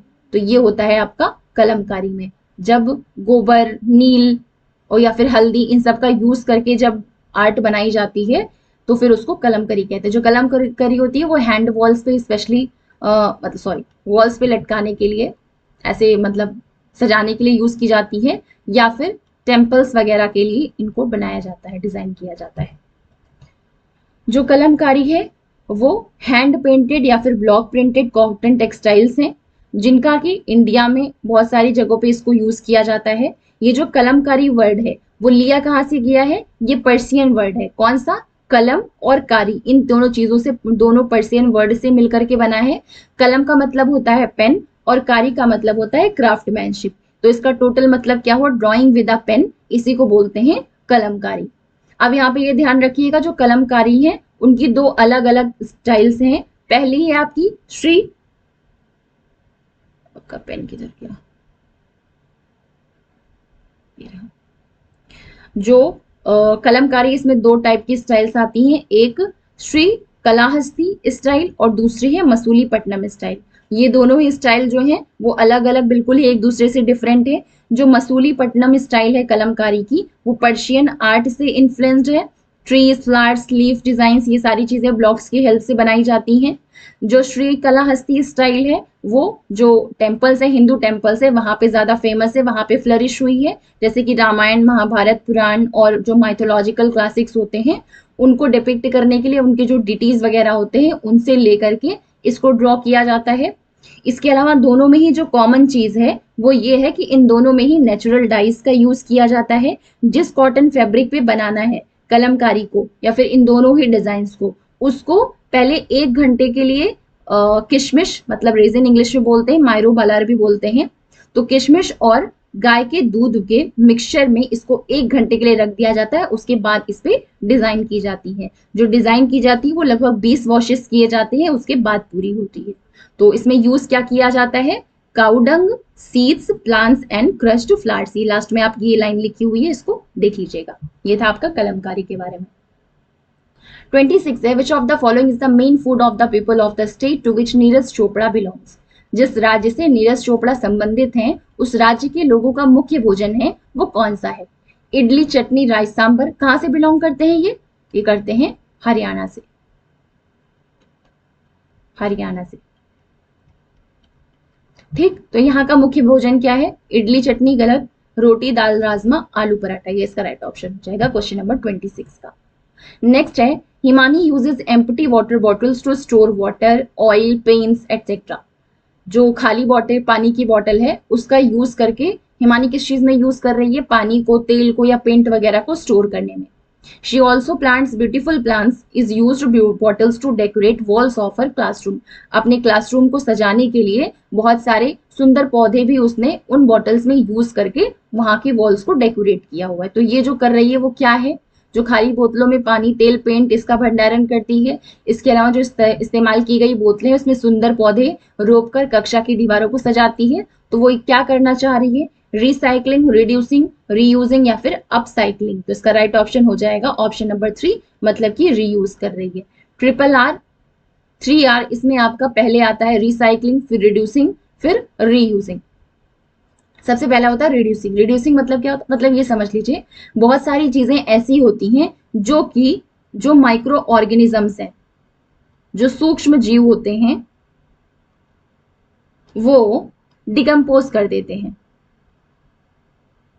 डिकम्पोज कर देते हैं। तो लेकिन कुछ चीजें ऐसी होती हैं जो कि माइक्रो ऑर्गेनिजम्स भी उसको डिकम्पोज नहीं कर सकते हैं, ठीक है। तो फिर जिन चीजों को माइक्रो ऑर्गेनिजम्स डिकम्पोज नहीं कर सकते हैं वो हमारे इन्वायरमेंट को अफेक्ट करती हैं, जैसे कि पॉलीथीन वगैरह है या फिर प्लास्टिक वगैरह है। तो उन्हीं के लिए ये 3R वाला फॉर्मूला बनाया गया है कि मतलब ऐसे प्रोडक्ट्स को या तो आप रिड्यूस कर दीजिए, बहुत कम से कम कोशिश करिए यूज करने के लिए, जिनको यूज कर रहे हैं उनको रीयूज करने की कोशिश कीजिए, इसके अलावा इसकी रिसाइकलिंग करिए। तो 27 का राइट ऑप्शन ऑप्शन नंबर आपका हो जाएगा 3। नेक्स्ट है, select a group of food items which are obtained from the same part of the plant. खाद्य पदार्थों के उस समूह का चयन करिए जिन्हें पौधे के एक ही भाग से प्राप्त किया जाता है। Apple, potato, tomato, sugar cane या फिर स्पिनच। यहीं से आप समझ लीजिए, जो शुगर केन है वो स्टेम है और जो एप्पल है वो फ्रूट होता है। तो ये ऑप्शन तो आपका हो नहीं सकता है, गलत। Spinach, ginger, sugar cane, carrot. जो कैरेट है वो रूट होती है, जो स्पिनच है वो लीव्स होती है। तो ये वाला ऑप्शन भी आपका सही नहीं हो सकता है। Sugar cane, potato, ginger, lotus system, ये आपका राइट ऑप्शन हो जाएगा। राइट ऑप्शन क्या हो जाएगा? क्यों हो जाएगा? क्योंकि ये सारी चीजें जो है वो स्टेम्स है, मतलब ये सारी चीजें जो एडिबल पार्ट है वो उसका स्टेम होता है। स्पिनच, कैबेज, जीरा एंड पोटैटो। और जीरा जो है ये सीड है, जो स्पिनच है, वो लीव्स है, इस वजह से इसका ये राइट ऑप्शन नहीं होगा, तो फोर्थ वाला भी गलत। तो क्वेश्चन नंबर 28 का right option option number 3। Bhopal is due east of Gandhinagar and Bangalore is due south of Bhopal. The direction of Gandhinagar with respect to Bangalore. Direct ही देख लेते हैं। पूछा गया है कि बैंगलोर के रिस्पेक्ट में गांधीनगर किस डायरेक्शन में पड़ेगा। सबसे पहले बैंगलोर कहाँ है, ये आपका यहाँ कहीं आता है, ये बैंगलोर, ये कहा गया है बैंगलोर के रिस्पेक्ट में बताना है गांधीनगर कौन सी डायरेक्शन में आएगा। तो इस तरीके से अगर आप लाइन खींचते हैं तो गांधीनगर कहाँ पे पड़ रहा है, ये क्रॉस में पड़ रहा है, तो गांधीनगर किस में आएगा, आपका नॉर्थ वेस्ट में आएगा। उसका right option option number 3। A is parent to B, A अभिभावक है किसके, बी के। बी इज द, आपका रीजनिंग वाला क्वेश्चन भी एक दो कभी कभी पूछ लेते हैं। B is the factor sorry B is the father of C, B C का फादर है। फादर है मतलब कि बी कौन है, मेल हो गया। D is the wife of B, B की वाइफ है कौन, डी। तो पूछा है what is the relationship between A and D, इन दोनों के बीच में क्या रिलेशन है।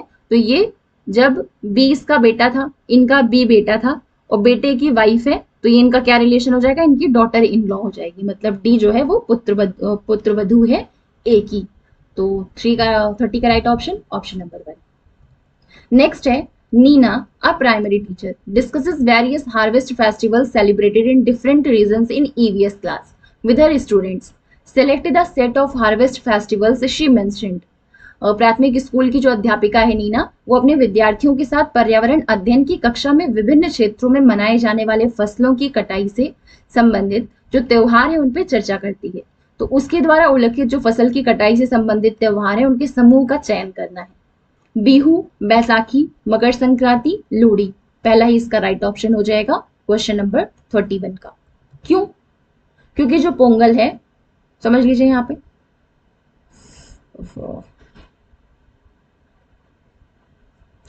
ये पोंगल है, ये कहाँ पे, तमिलनाडु, आंध्र प्रदेश और कर्नाटक में मनाया जाता है। किस मंथ में, किस जनवरी में।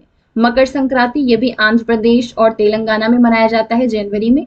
लोहड़ी जो है ये पंजाब, हरियाणा और हिमाचल प्रदेश में मनाया जाता है जनवरी में। वैसाखी या बैसाखी कुछ भी कह सकते हैं, ये पंजाब, हरियाणा, हिमाचल प्रदेश में अप्रैल में मनाया जाता है। और जो बिहू है वो असम में मनाया जाता है जनवरी मंथ में, उसको ये ध्यान रखिएगा। नेक्स्ट क्वेश्चन है आपका, You want to visit hill stations located in the Western Ghats. Which set will you select? आप पश्चिमी घाट के पर्वतीय स्थलों के भ्रमण पर जाना चाहते हैं, तो आप स्थलों के किस समूह का चयन करेंगे। तो वेस्टर्न घाट्स पे जो जो हिल स्टेशन है वही वाला हम सेलेक्ट कर लेंगे। तो इसमें से कौन सा हो जाएगा आपका, ऊटी है, ये नहीं है, विशाखापट्टनम, भुवनेश्वर, महाबलेश्वर, मन्नार और ऊटी, ये वेस्टर्न घाट्स पे जो हिल स्टेशन होते हैं, मतलब कि जो पर्वतीय स्थल हैं और वो हैं आपके। तो याद रखिएगा कौन कौन से हिल स्टेशन वेस्टर्न घाट्स पे आते हैं, महाबलेश्वर, मन्नार और Ooty, 3। Which of the following pair is correct. Rose जो है वो ट्री है, गलत, ये होते हैं श्रब्स, क्योंकि ये ना बहुत ज्यादा छोटे होते हैं ना बहुत ज्यादा बड़े होते हैं, नॉर्मल इनका पौधा होता है। बिटरगार्ड, करेला, क्रीपर, ये आपका सही ऑप्शन हो जाएगा। ये रेंग करके इनकी जो लताएं होती हैं, मतलब सॉरी जो इनके स्टेम होते हैं वैसे रेंगते हुए ग्राउंड पे ही रेंग करके तब इनके जो करेला वगैरह है ये ग्रो होते हैं, तो ये क्रीपर्स कहलाते हैं। तो उसका राइट ऑप्शन क्या हो गया, ऑप्शन नंबर 2। रोज जो है हर्ब में आता है, ये यहाँ पे भी गलत क्योंकि श्रब्स में आते हैं। बिटरगार्ड, करेला यहाँ पे श्रब्स बताया गया है, तो ये भी गलत। 33 का राइट ऑप्शन आपका ऑप्शन नंबर 2 हो गया। Wild life conservation week is celebrated during first week. वन्य जीव संरक्षण सप्ताह किस माह के पहले सप्ताह के दौरान मनाया जाता है, तो ये अक्टूबर।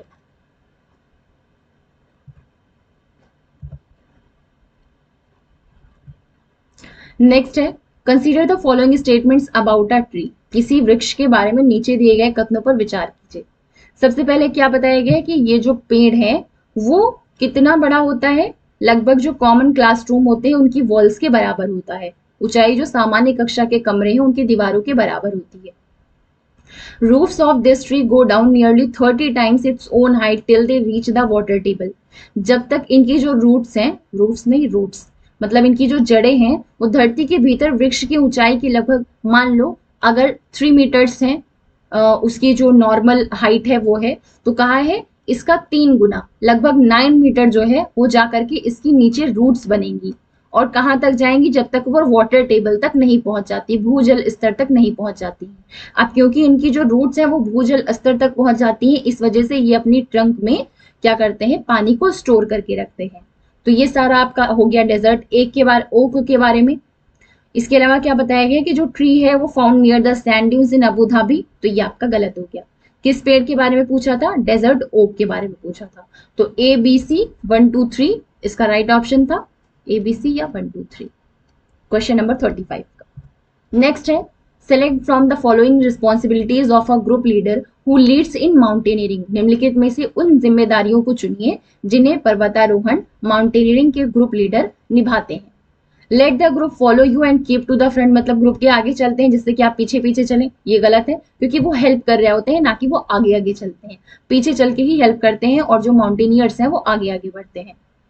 Ask those participants to stay back who are not able to climb properly. उन प्रतिभागियों को रुकने के लिए कहते हैं जो उचित प्रकार से चढ़ने योग्य नहीं है। वो डिसाइड नहीं करते हैं कि कौन चढ़ने योग्य है कौन नहीं है, तो ये भी गलत। Help the participants in carrying there bags, सामान उठाने में प्रतिभागियों की सहायता करना, ये सही है। Find a suitable place where participants may stop and take rest, प्रतिभागियों के रुकने और विश्राम करने के लिए उचित स्थान ढूंढना भी इनका काम होता है, तो ये भी सही है। Look after those who are unwell and arrange proper food for the group, जो भी अस्वस्थ हैं उनका ध्यान रखना और ग्रुप के लिए उचित भोजन की व्यवस्था करना, ये सारी चीजें भी सही है। तो C D E is the right option of question number 46। Next है, which of the following is not a feature of a Siberian cranes, मतलब कि साइबेरियन सारस के बारे में कौन सी विशेषता नहीं है। They migrate from cold climatic conditions, वे शीत जलवायु से प्रवास करते हैं, बिल्कुल सही। They breed in warm places, जब उनको प्रजनन करना होता है तो वो गर्म स्थानों पर चले जाते हैं, ये भी सही है। They live isolated in their habitat, वे अपने आवास में अलग से रहते हैं, अकेले रहते हैं, ये गलत है। They are critically endangered and very few in number, भाई गंभीर रूप से खतरे में है और उनकी बहुत कम संख्या रही है, ये भी सही है। पूछा है कि इनमें से कौन सा फीचर नहीं है साइबेरियन क्रेन के बारे में, तो थर्ड ही है जो इसका फीचर नहीं है, इसलिए थर्ड इसका राइट ऑप्शन हो जाएगा। नेक्स्ट है, who won Stockholm water prize in 2015 for his her contribution in water harvesting and conservation. तो कंजर्वेशन की बात आ रही है, वाटर कंजर्वेशन के लिए सीधा सीधा तरुण भारत संघ बनाया था इन्होंने, तरुण भारत संघ बनाया था। कौन थे वो, राजेंद्र सिंह। तो राइट ऑप्शन 38 का क्या हो गया आपका, ऑप्शन नंबर ए। नेक्स्ट है, Rohan went to the fruit market to buy varieties of mangoes. Identify the correct group of mangoes purchased by Rohan. Rohan आमों की विभिन्न किस्में खरीदने के लिए फलों की मंडी बाजार में गया। रोहन द्वारा खरीदे गए आमों के सही समूह को पहचानना है। हेपस या फिर हापुस, नीलम, इलाहाबाद सफेदा, दशहरी। तो ये सारा आपका आता है जो कि मैंगो की या फिर आम की किस्म है। तो 39 का right option, option number 1। Next है, a tribe is a group of distinct people who have their own way of living and culture. To which region या state does the Jarawa tribes belong. एक ट्राइब क्या होती है, जो कि मतलब कि उन लोगों का ग्रुप जो कि अपना खुद का रहने का कल्चर अपने हिसाब से डिसाइड करते हैं, अपने तरीके से वो रहते हैं और उनका कल्चर भी अपने हिसाब से ही डिसाइड किया जाता है। तो कौन से रीजन या कौन से स्टेट में जरावा ट्राइब्स है वो बिलोंग करती हैं, अंडमान निकोबार, झारखंड, नागालैंड या फिर छत्तीसगढ़। तो ये आते हैं अंडमान और निकोबार आइलैंड, नहीं ये आपके नागालैंड है। इसका राइट ऑप्शन, ऑप्शन नंबर सी।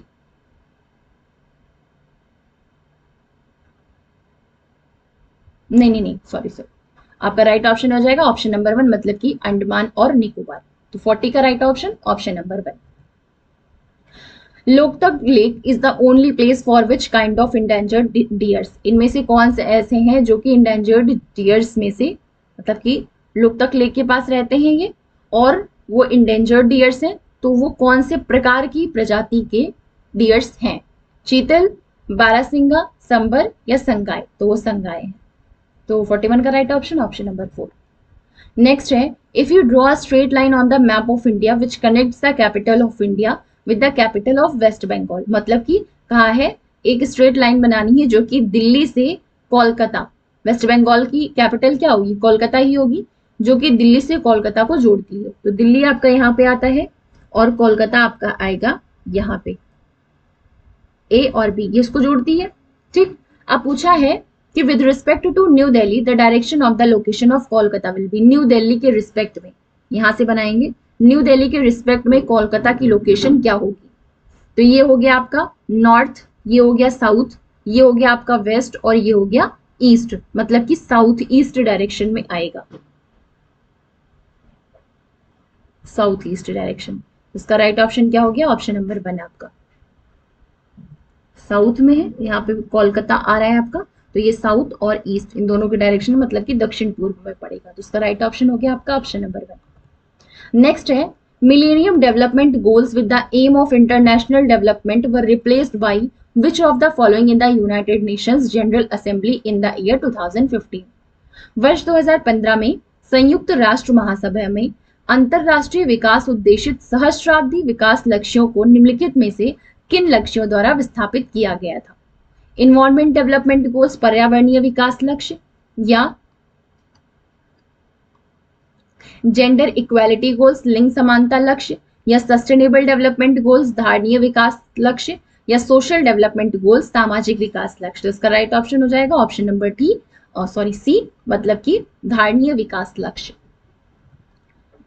इसमें आपके 8 गोल्स हैं। कौन कौन से, एमडीजी में eradicate extreme poverty and hunger, मतलब कि एक्सट्रीम हंगर और पॉवर्टी को धीरे धीरे कम करना, खत्म करना, यूनिवर्सल प्राइमरी एजुकेशन को प्राप्त करना, जेंडर इक्वालिटी और एम्पावर वुमेन इस चीज को प्रमोट करना, चाइल्ड मोर्टेलिटी को कम करना, मैटरनल हेल्थ इंप्रूव करना, HIV एड है या मलेरिया है या बाकी की डिसीजेज होती हैं उनको टैकल करना, उनकी मतलब कि उनकी बहुत ज्यादा जो प्रोटेक्शन वगैरह है या फिर दवाइयां इलाज वगैरह है उसको करवाना, इन्वायरमेंटल सस्टेनेबिलिटी को इंश्योर करना, इसके अलावा ग्लोबल पार्टनरशिप करना विकास के लिए।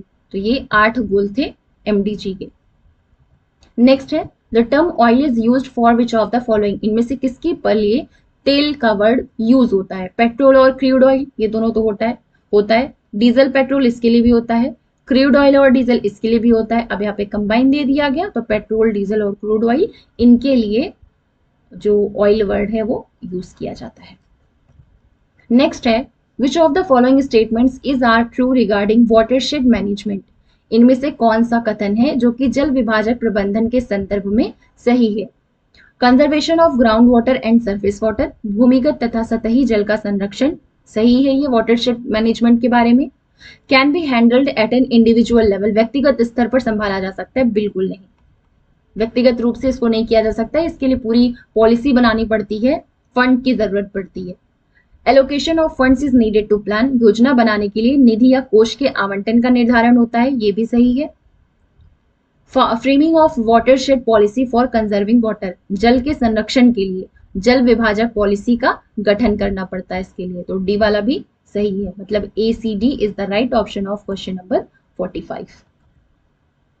नेक्स्ट है इन द चैप्टर हु तू कर्णम मल्लेश्वरी इज, बॉक्सर थी या जिमनास्ट थी या वेट लिफ्टर थी या हॉकी प्लेयर थी, तो वो एक वेट लिफ्टर थी।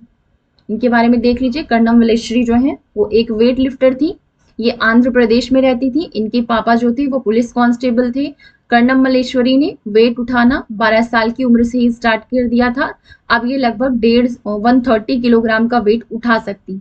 इसके अलावा इंटरनेशनल इवेंट्स में इन्होंने लगभग 29 मेडल्स पाए थे और ओलंपिक्स हुआ था उसमें भी इनको ब्रॉन्ज मेडल मिला था। इनकी जो 4 बहनें हैं वो भी वेट लिफ्टिंग की ही प्रैक्टिस कर रही हैं। What is a heat island? N urban area in the form of island that depends on solar energy, द्वीप के रूप में एक शहरी क्षेत्र जो सौर ऊर्जा पर निर्भर है। या फिर an island that has many commercial activities, वो द्वीप जिस पर कई व्यावसायिक गतिविधियां होती हैं। या फिर एन अर्बन और metropolitan area that is warmer than its surrounding rural areas, वो शहरी या महानगरीय क्षेत्र जो अपने आसपास के ग्रामीण क्षेत्रों से अधिक गर्म है। या फिर a rural area that has much higher temperature compared to its nearby areas, मतलब वो ग्रामीण क्षेत्र जिसका अपने आसपास के क्षेत्रों से उच्च तापमान है। तो क्या होता है, ये क्या है, ये है हमारा अर्बन एरिया और ये है रूरल एरिया। यहाँ पे जो सरफेस है वो ज्यादा हीट एब्जॉर्ब कर रहा है, ज्यादा हीट एब्जॉर्ब कर रहा है, जिसकी वजह से लेस ग्राउंड स्टोरेज हो पाएगी रेनफॉल की, क्योंकि धीरे धीरे एवेपोरेट होकर के उड़ जाएगा। अब यहाँ पे कम कूलिंग होगी, क्योंकि एवोपरेशन जो है, एवोपरेशन और प्लांट का ट्रांसपिरेशन जो है वो कम हो रहा है, तो उस वजह से ठंडक भी कम होगी। अब ये वाला जो रूरल एरिया है वहां पे कम हीट एब्जॉर्ब होगा। कम हीट एब्जॉर्ब होने क्यों, कम हीट जो एब्जॉर्ब हो रही है वो किसकी वजह से हो रही है, क्योंकि यहाँ पे ग्रास वगैरह है, ये प्लांट वगैरह है, तो ये क्या करेंगे, हीट को एब्जॉर्ब कर लेंगे पहले, तो जो ग्राउंड लेवल पर जाकर के बहुत कम ही हीट एब्जॉर्ब होगी। जब हीट यहाँ पे कम होगा, मतलब टेम्परेचर कम होगा, तो जो यहाँ पे रेनफॉल का वाटर स्टोरेज हुआ है, ग्राउंड स्टोरेज हुआ है, तो वो एवोपरेशन यहाँ पे जो है वो आपका कम होगा। मतलब कह सकते हैं एवोपरेशन की प्रोसेस जो है वो यहाँ पे सूखने की बात है, तो पानी यहाँ पे ज्यादा सूख जा रहा है, इस वजह से वो एवोपरेशन कम हो पा रहा है, तो कूलिंग भी कम हो पा रही है। अब यहाँ पे ट्रांसपिरेशन की प्रोसेस भी हो रही है प्लांट्स में, और एवोपरेशन भी हो रहा है, तो कूलिंग भी ज्यादा होगी। मतलब कि अर्बन एरिया रूरल एरियाज की कंपेयर में जो अर्बन एरियाज हैं वहां पे ज्यादा हीट एब्जॉर्ब होने की वजह से जो रेनफॉल का पानी का स्टोरेज है वो कम होता है। इसी वजह से एवोपरेशन और ट्रांसपिरेशन की प्रोसेस कम होती है और ठंडक भी कम रहती है। तो अर्बन हीट आइलैंड इफेक्ट यही होता है। तो उसका राइट ऑप्शन क्या हो जाएगा, एन अर्बन और metropolitan area that is warmer than its surrounding rural areas. Next है the striking example where animals' erratic behavior gave signals to tribal people about the incoming disaster was observed during, मतलब कि पशुओं के अनियमित व्यवहार के एक आश्चर्यजनक उदाहरण ने जब आदिवासियों को आने वाली आपदा के बारे में संकेत दिए थे, तो इस दौरान क्या देखा गया था।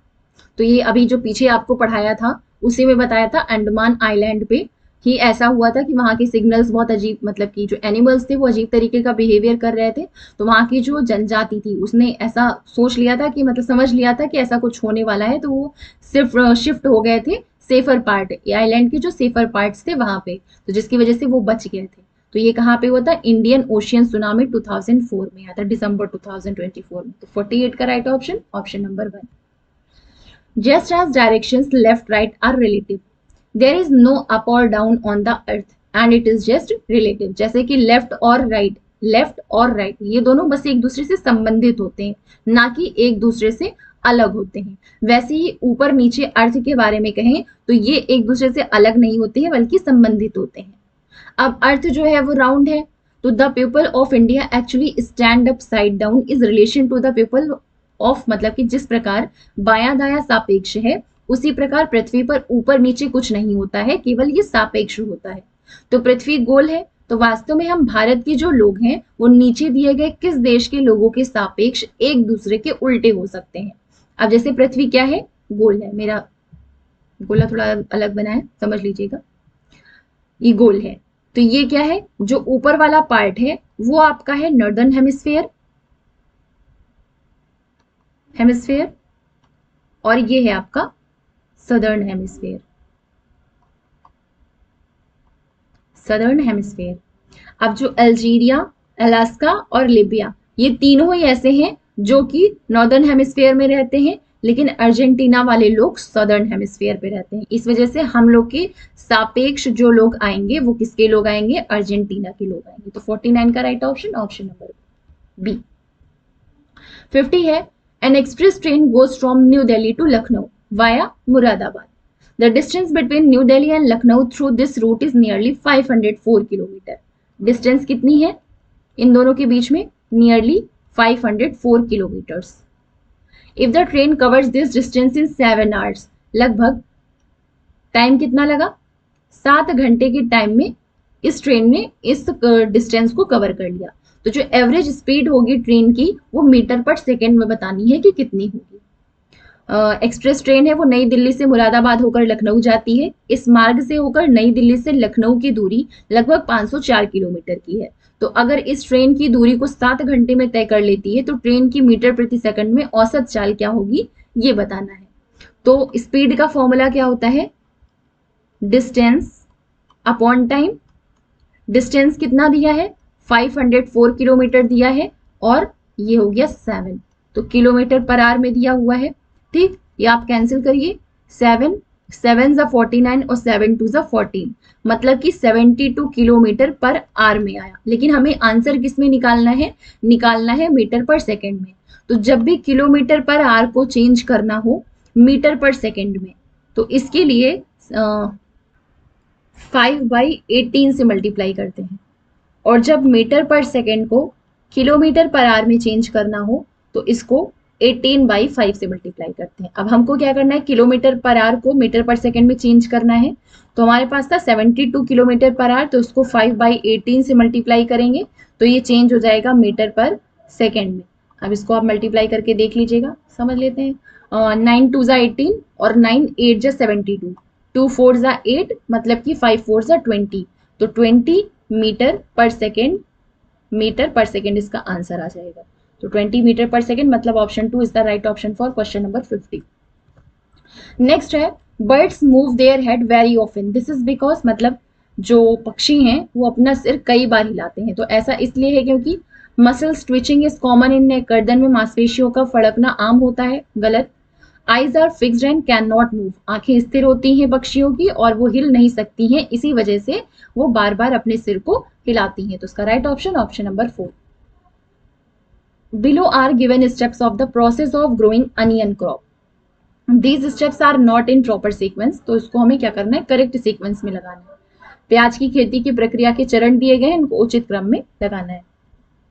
Digging to loosen the soil, सबसे पहला काम तो यही किया जाता है, मिट्टी को ढीला किया जाता है। उसके बाद सोइंग ऑफ सीड्स, मतलब कि इसमें बीज बोया जाता है। बीज बोने के बाद जो आसपास के जो वीड्स निकल आ जाते हैं उनको कट किया जाता है या फिर उखाड़ दिया जाता है। तो उसके बाद वीडिंग की जाती है। वीडिंग करने के बाद लगभग बड़े हो जाते हैं अनियंस, तो उनको प्लग कर लिया जाता है। और लास्ट में जो उनकी ड्राइड लीव्स होती हैं उनको कट करके निकाल लिया जाता है अनियन के ऊपर के भाग से। तो ये फोर्थ हो गया, सॉरी फिफ्थ हो गया। मतलब सबसे पहले आएगा ए, फिर आएगा आपका 2 का था ई, ए के बाद ई आएगा आपका, 3 है बी, ये आएगा, 4 है डी, ये आएगा, और 5 है सी। मतलब कि इसका राइट ऑप्शन क्या हो जाएगा? Option number 2। सबसे पहले मिट्टी की गुड़ाई की जाती है, उसके बाद बीज बोया जाता है, बीज बोने के बाद खरपतवार हटाया जाता है, फिर प्याज को उखाड़ कर बाहर निकाला जाता है, फिर प्याज के ऊपर की जो सूखी पत्तियां होती हैं उनको काट दिया जाता है। तो 52 का right option option number 2। World water day is being celebrated on, विश्व जल दिवस कब मनाया जाता है? वो मनाया जाता है 22 मार्च, 22 मार्च को। नेक्स्ट है Venus flytrap and pitcher plant are called insectivorous plants as they trap insects using specialized leaves or parts of leaves. These plants derived from insects. जो वीनस फ्लाई ट्रैप है और पिचर प्लांट है, ये दोनों कीट भक्षी पौधे होते हैं। इनको कीट भक्षी पौधे कहा जाता है क्योंकि ये विशिष्ट पत्तियों या पत्तियों के भागों का प्रयोग करके जो कीट होते हैं उनको फंसा लेते हैं। तो कीटों से ये पौधे क्या प्राप्त करते हैं? न्यूट्रिएंट्स की, एयर की, वाटर की, सॉइल। तो ये क्या प्राप्त करते हैं? न्यूट्रिएंट्स प्रोवाइड, मतलब प्राप्त करते हैं किससे? कीटों से। तो 54 का right option option number A. इन दोनों में एक स्पेशल एंजाइम्स पाया जाता है जिससे ये कीटों को डाइजेस्ट करते हैं। वेनस फ्लाई ट्रैप जो है वो एक तरीके का कार्निवोरस प्लांट है जो कि मेनली जो कैलिफोर्निया रीजन है वहां पर पाया जाता है। इनकी जो पत्तियां होती हैं उनमें ट्रिगर हेयर्स टाइप के निकले होते हैं जो कि इंसेक्ट्स को पकड़ने का काम करती हैं। इसके अलावा the plant arises from a short stem and is seen as a rosette of leaves. The leaf blade has 2 regions, one carries, मतलब कि जो लीफ ब्लेड होती है उसमें 2 क्षेत्र होते हैं। एक क्षेत्र जो होता है वो फोटोसिंथेसिस की मतलब फोटोसिंथेसिस की प्रोसेस करता है, और दूसरा जो होता है वो शिकार पकड़ने में मदद करता है। तो इस तरीके से ये यूज करते हैं।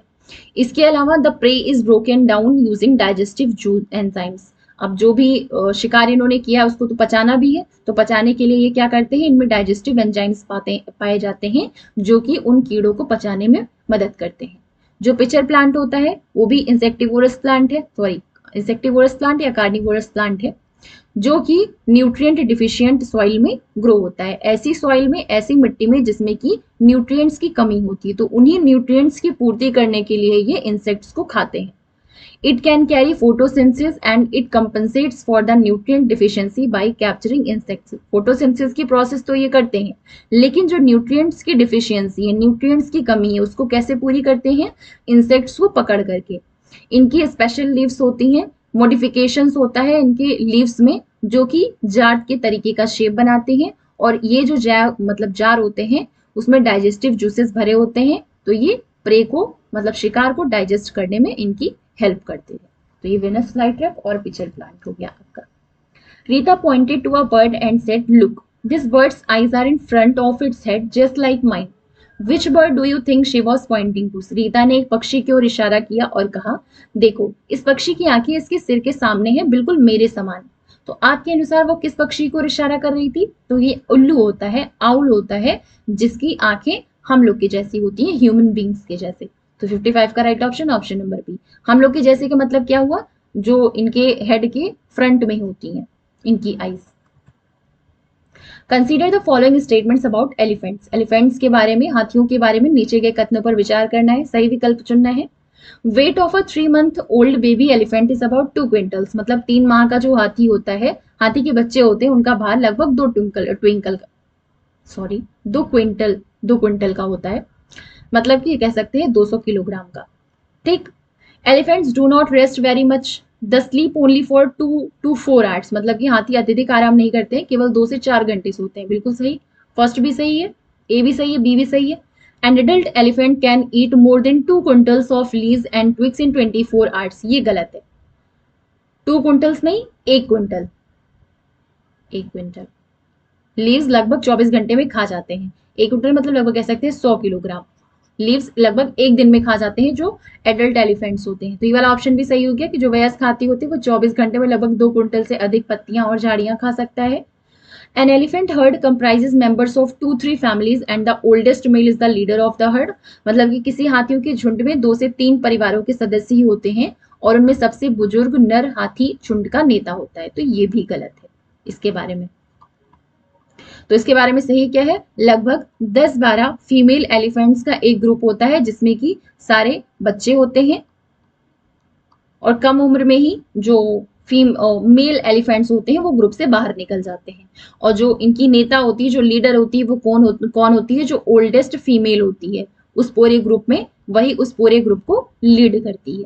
तो ये ऑप्शन भी आपका गलत हो गया, सी भी गलत है, डी भी गलत है। इसके अलावा जो एलिफेंट्स होते हैं उनको कीचड़ में खेलना पसंद होता है क्योंकि इससे वो ठंडा फील करते हैं, इनकी बॉडी कूलिंग के लिए ऐसा करते हैं।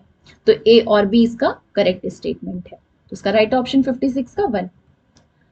नेक्स्ट है, the ground water stored between layers of hard rocks below the water table is known as. भूम जल स्तर के नीचे कठोर चट्टानों की जो परत होती है, परत के बीच भंडारित भूम जल होता है, उसको क्या कहते हैं? अंडरग्राउंड वाटर, या फिर एक्वाइफर, या पर्च्ड वाटर, या सीक्रेट वाटर, गुप्त जल। तो इसको बोलते हैं एक्वाइफर, मतलब कि जल भर। 57 का right option option number B. Solve the following riddle. नीचे दी गई पहेली को हल कीजिए। कुहू कुहू आवाज लगाती, मधुर मधुर में गीत सुनाती, सबके मन को हूं मैं भाती, बोलो मैं हूं क्या कहलाती। इसका हल बताना है। Everywhere I am found, my sweet voice give me fame, just tell what is my name. तो इसका सोल्यूशन क्या होगा? कोयल। कुहू कुहू आवाज किसकी होती है? कोयल की होती है। नेक्स्ट है, the important factor contributing to substance abuse is. महत्वपूर्ण कारक जो पदार्थ के दुरुपयोग में योगदान होता है। जेंडर ऑफ द अब्यूजर, गलत। दुरुपयोग करने वाले का लिंग, इससे मेल हो जाए फीमेल हो कोई मतलब नहीं है। Locality where they belong from growing tobacco, वे जिस क्षेत्र के रहने वाले वहां तंबाकू उगाया जाता है, ये भी नहीं। Substances regularly used by other family members, अन्य परिवार के सदस्यों द्वारा पदार्थों का नियमित प्रयोग या उपयोग। ये राइट ऑप्शन हो जाएगा क्वेश्चन नंबर 59 का। 60 है, migration is an important concept in the social sciences. Migration जो है वो सोशल साइंस में एक इंपॉर्टेंट कॉन्सेप्ट माना जाता है, मतलब कि इंपॉर्टेंट महत्वपूर्ण संप्रत्यय है। तो जो ई माइग्रेशन है बेसिकली किस चीज को डिनोट करता है? Movement from one country to another, एक देश से दूसरे देश में जाना, बदलना, या फिर movement from one urban region to another, एक शहरी क्षेत्र से दूसरे शहरी क्षेत्र में स्थान बदलना, या फिर movement out of a country, एक देश से बाहर स्थान बदलना। तो यही होता है movement out of a country, एक देश से बाहर स्थान बदलना। 60 का right option option number 3। In the textbook for class 5th, a map of Golconda Fort is printed. On the right bottom of this map, following scale is printed. Scale 1 centimeter is equal to 110 meter. On the map, the distance between Fateh Darwaza and Banjara Darwaza is 13.7 centimetre. तो actual distance in दोनों places के बीच में क्या होगी? ये आपका same question है जो कि 2-3 बार रिपीट हो चुका है. बस केवल क्या करते हैं कि इन दोनों के बीच की जो डिस्टेंस है उसको चेंज कर देते हैं. अब यहाँ पे क्या दे दिया गया है? 13.7 सेंटीमीटर. अब 13.7 सेंटीमीटर का निकालना है इस स्केल के अकॉर्डिंग. तो 1 सेंटीमीटर में अगर 110 है तो इसमें 110 से मल्टीप्लाई कर देंगे. ये डेसिमल घटा, नीचे 0 गया, 0 से 0 कैंसिल, मतलब कि ये कितना हो गया? 137 इंटू 11. 137 को 11 से मल्टीप्लाई कर लीजिए. 7 1 टाइम्स गया, 3 1 टाइम्स गया, 1. सेम रिपीट हो जाएगा 7 3 1, मतलब कि 7 7 3 10 0 3 1 4 5 1 1 5 0 7 किस में आएगा? आपका मीटर में आएगा. अब पूछा क्या है? इसको किलोमीटर्स में निकालना है. तो किलोमीटर्स में निकालने के लिए 5 1507 इंटू आपका वही 8/15 से 5/18 से मल्टीप्लाई कर दिया. तो ये हो गया आपका किलोमीटर्स में. अब इसको सॉल्व कर लीजिए. सॉल्व करके आपका आंसर आ जाएगा. टाइम लगेगा, इस वजह से आप सॉल्व करके खुद ही देख लीजिएगा. वैसे आपका ये 1.507 नहीं सॉरी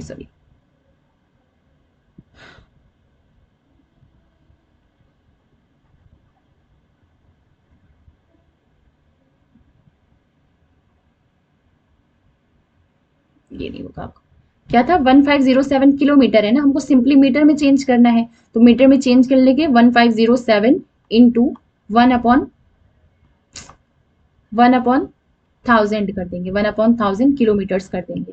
अब नीचे 3 0 है तो ऊपर 3 0 के बाद डेसिमल लग जाएगा, मतलब कि 1.507 किलोमीटर्स हो जाएंगे. तो इसका राइट ऑप्शन क्या हो जाएगा? Option number 2.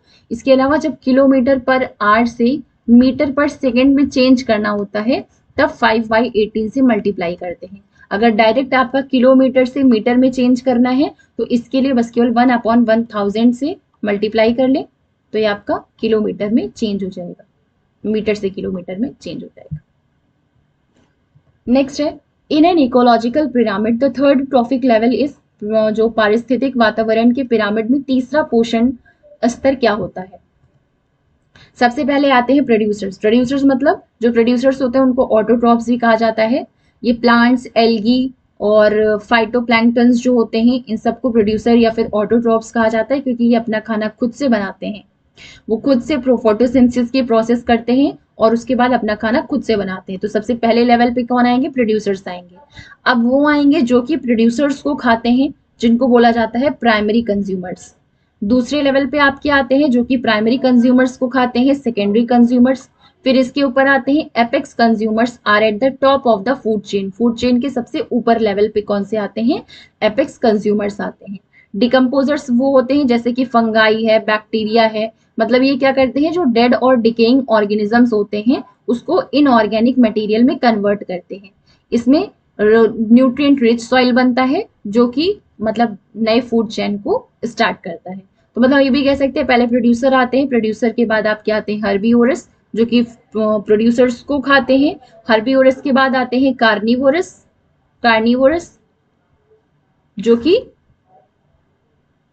आपका हर्बीवोरस को खाते हैं. तो ये पहला लेवल हो गया, ये दूसरा लेवल हो गया, और तीसरे लेवल पे कौन से आते हैं? कार्निवोरस वाले आते हैं.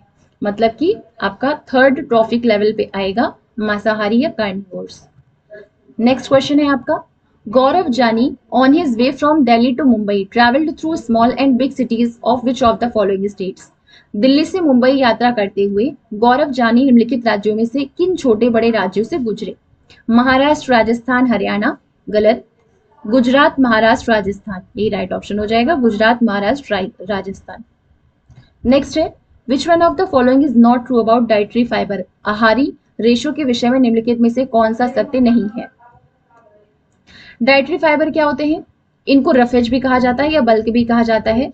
Includes the parts of plant foods your body can't digest और एब्जॉर्ब. ये डाइटरी फाइबर्स या रफेज ऐसी चीजें होती हैं जो कि आपकी बॉडी डाइजेस्ट या एब्जॉर्ब नहीं कर सकती हैं.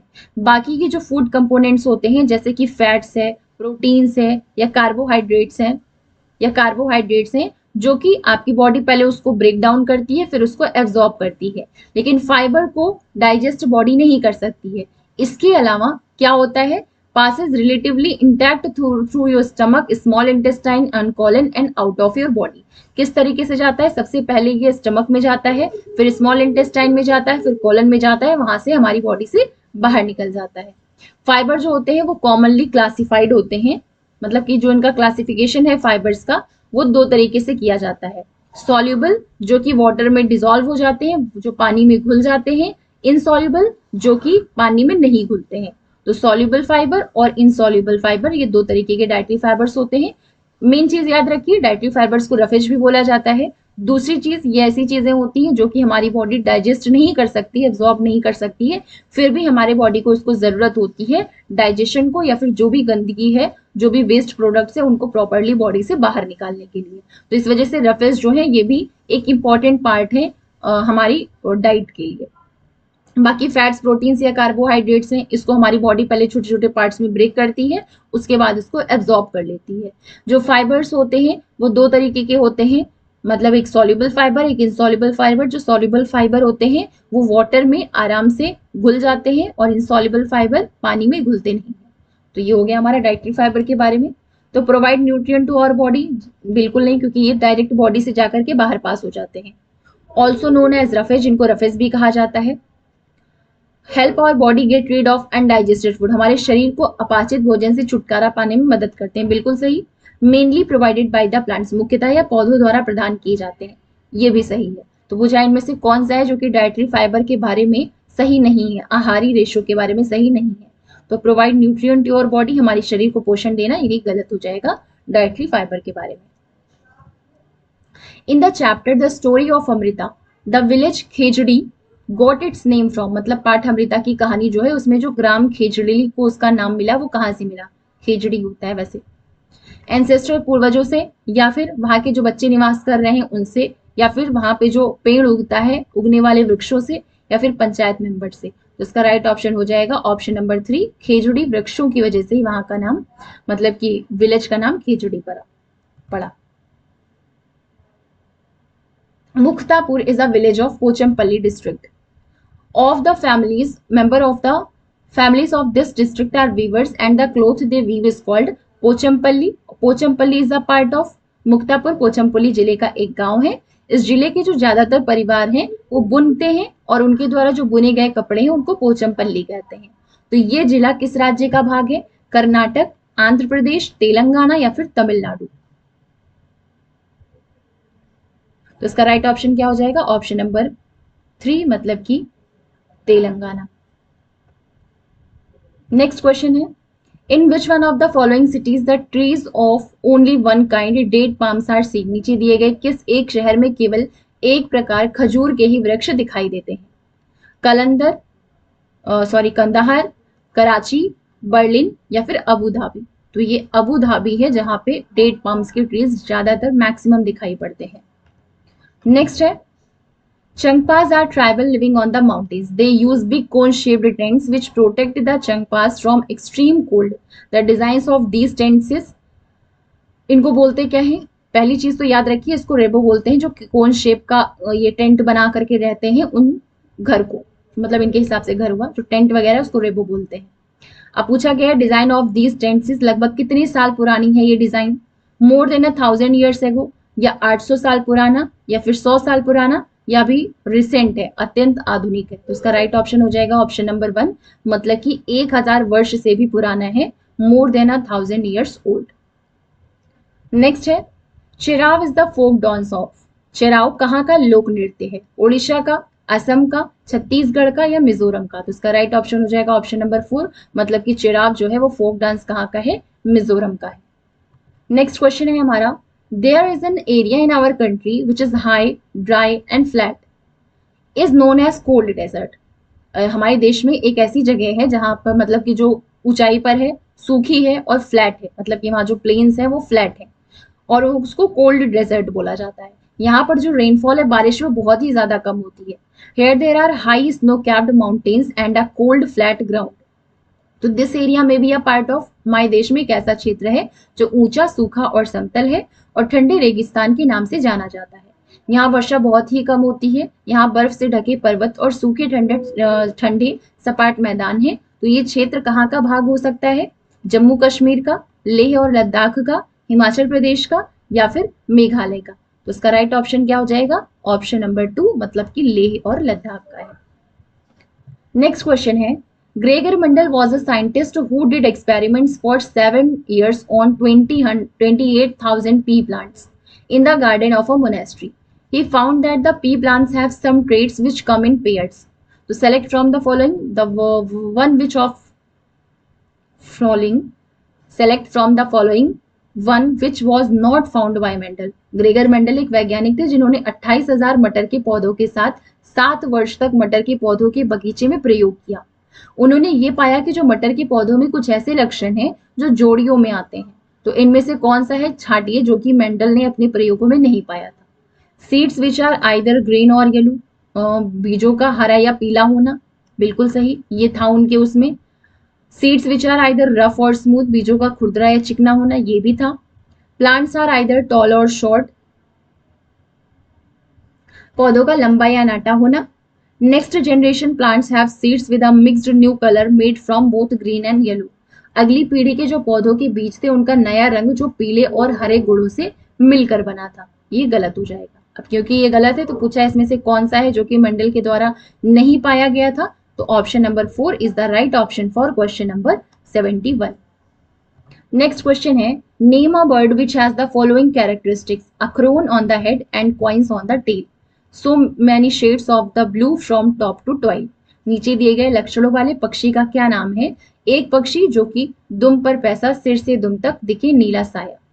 पीकॉक, वीवर बर्ड, सनबर्ड या बारबेट।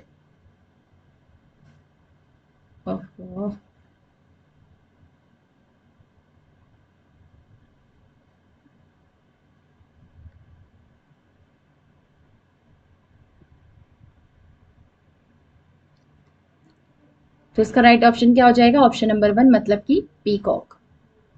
ये था हमारा आज का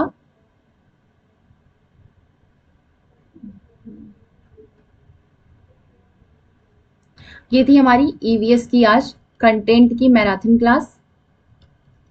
जो लास्ट के 3 वीडियोस हैं कंटेंट के +1, आपका ये लगभग 10 से 15 प्रीवियस ईयर क्वेश्चंस इसमें कवर करा दिए गए हैं। तो इनको आप देख लीजिएगा। तो नेक्स्ट वीडियो जो हमारा होगा वो ईवीएस की पेडागोजी पे होगा। उसकी मैराथन पर मिलते हैं नेक्स्ट वीडियो में। Thank you.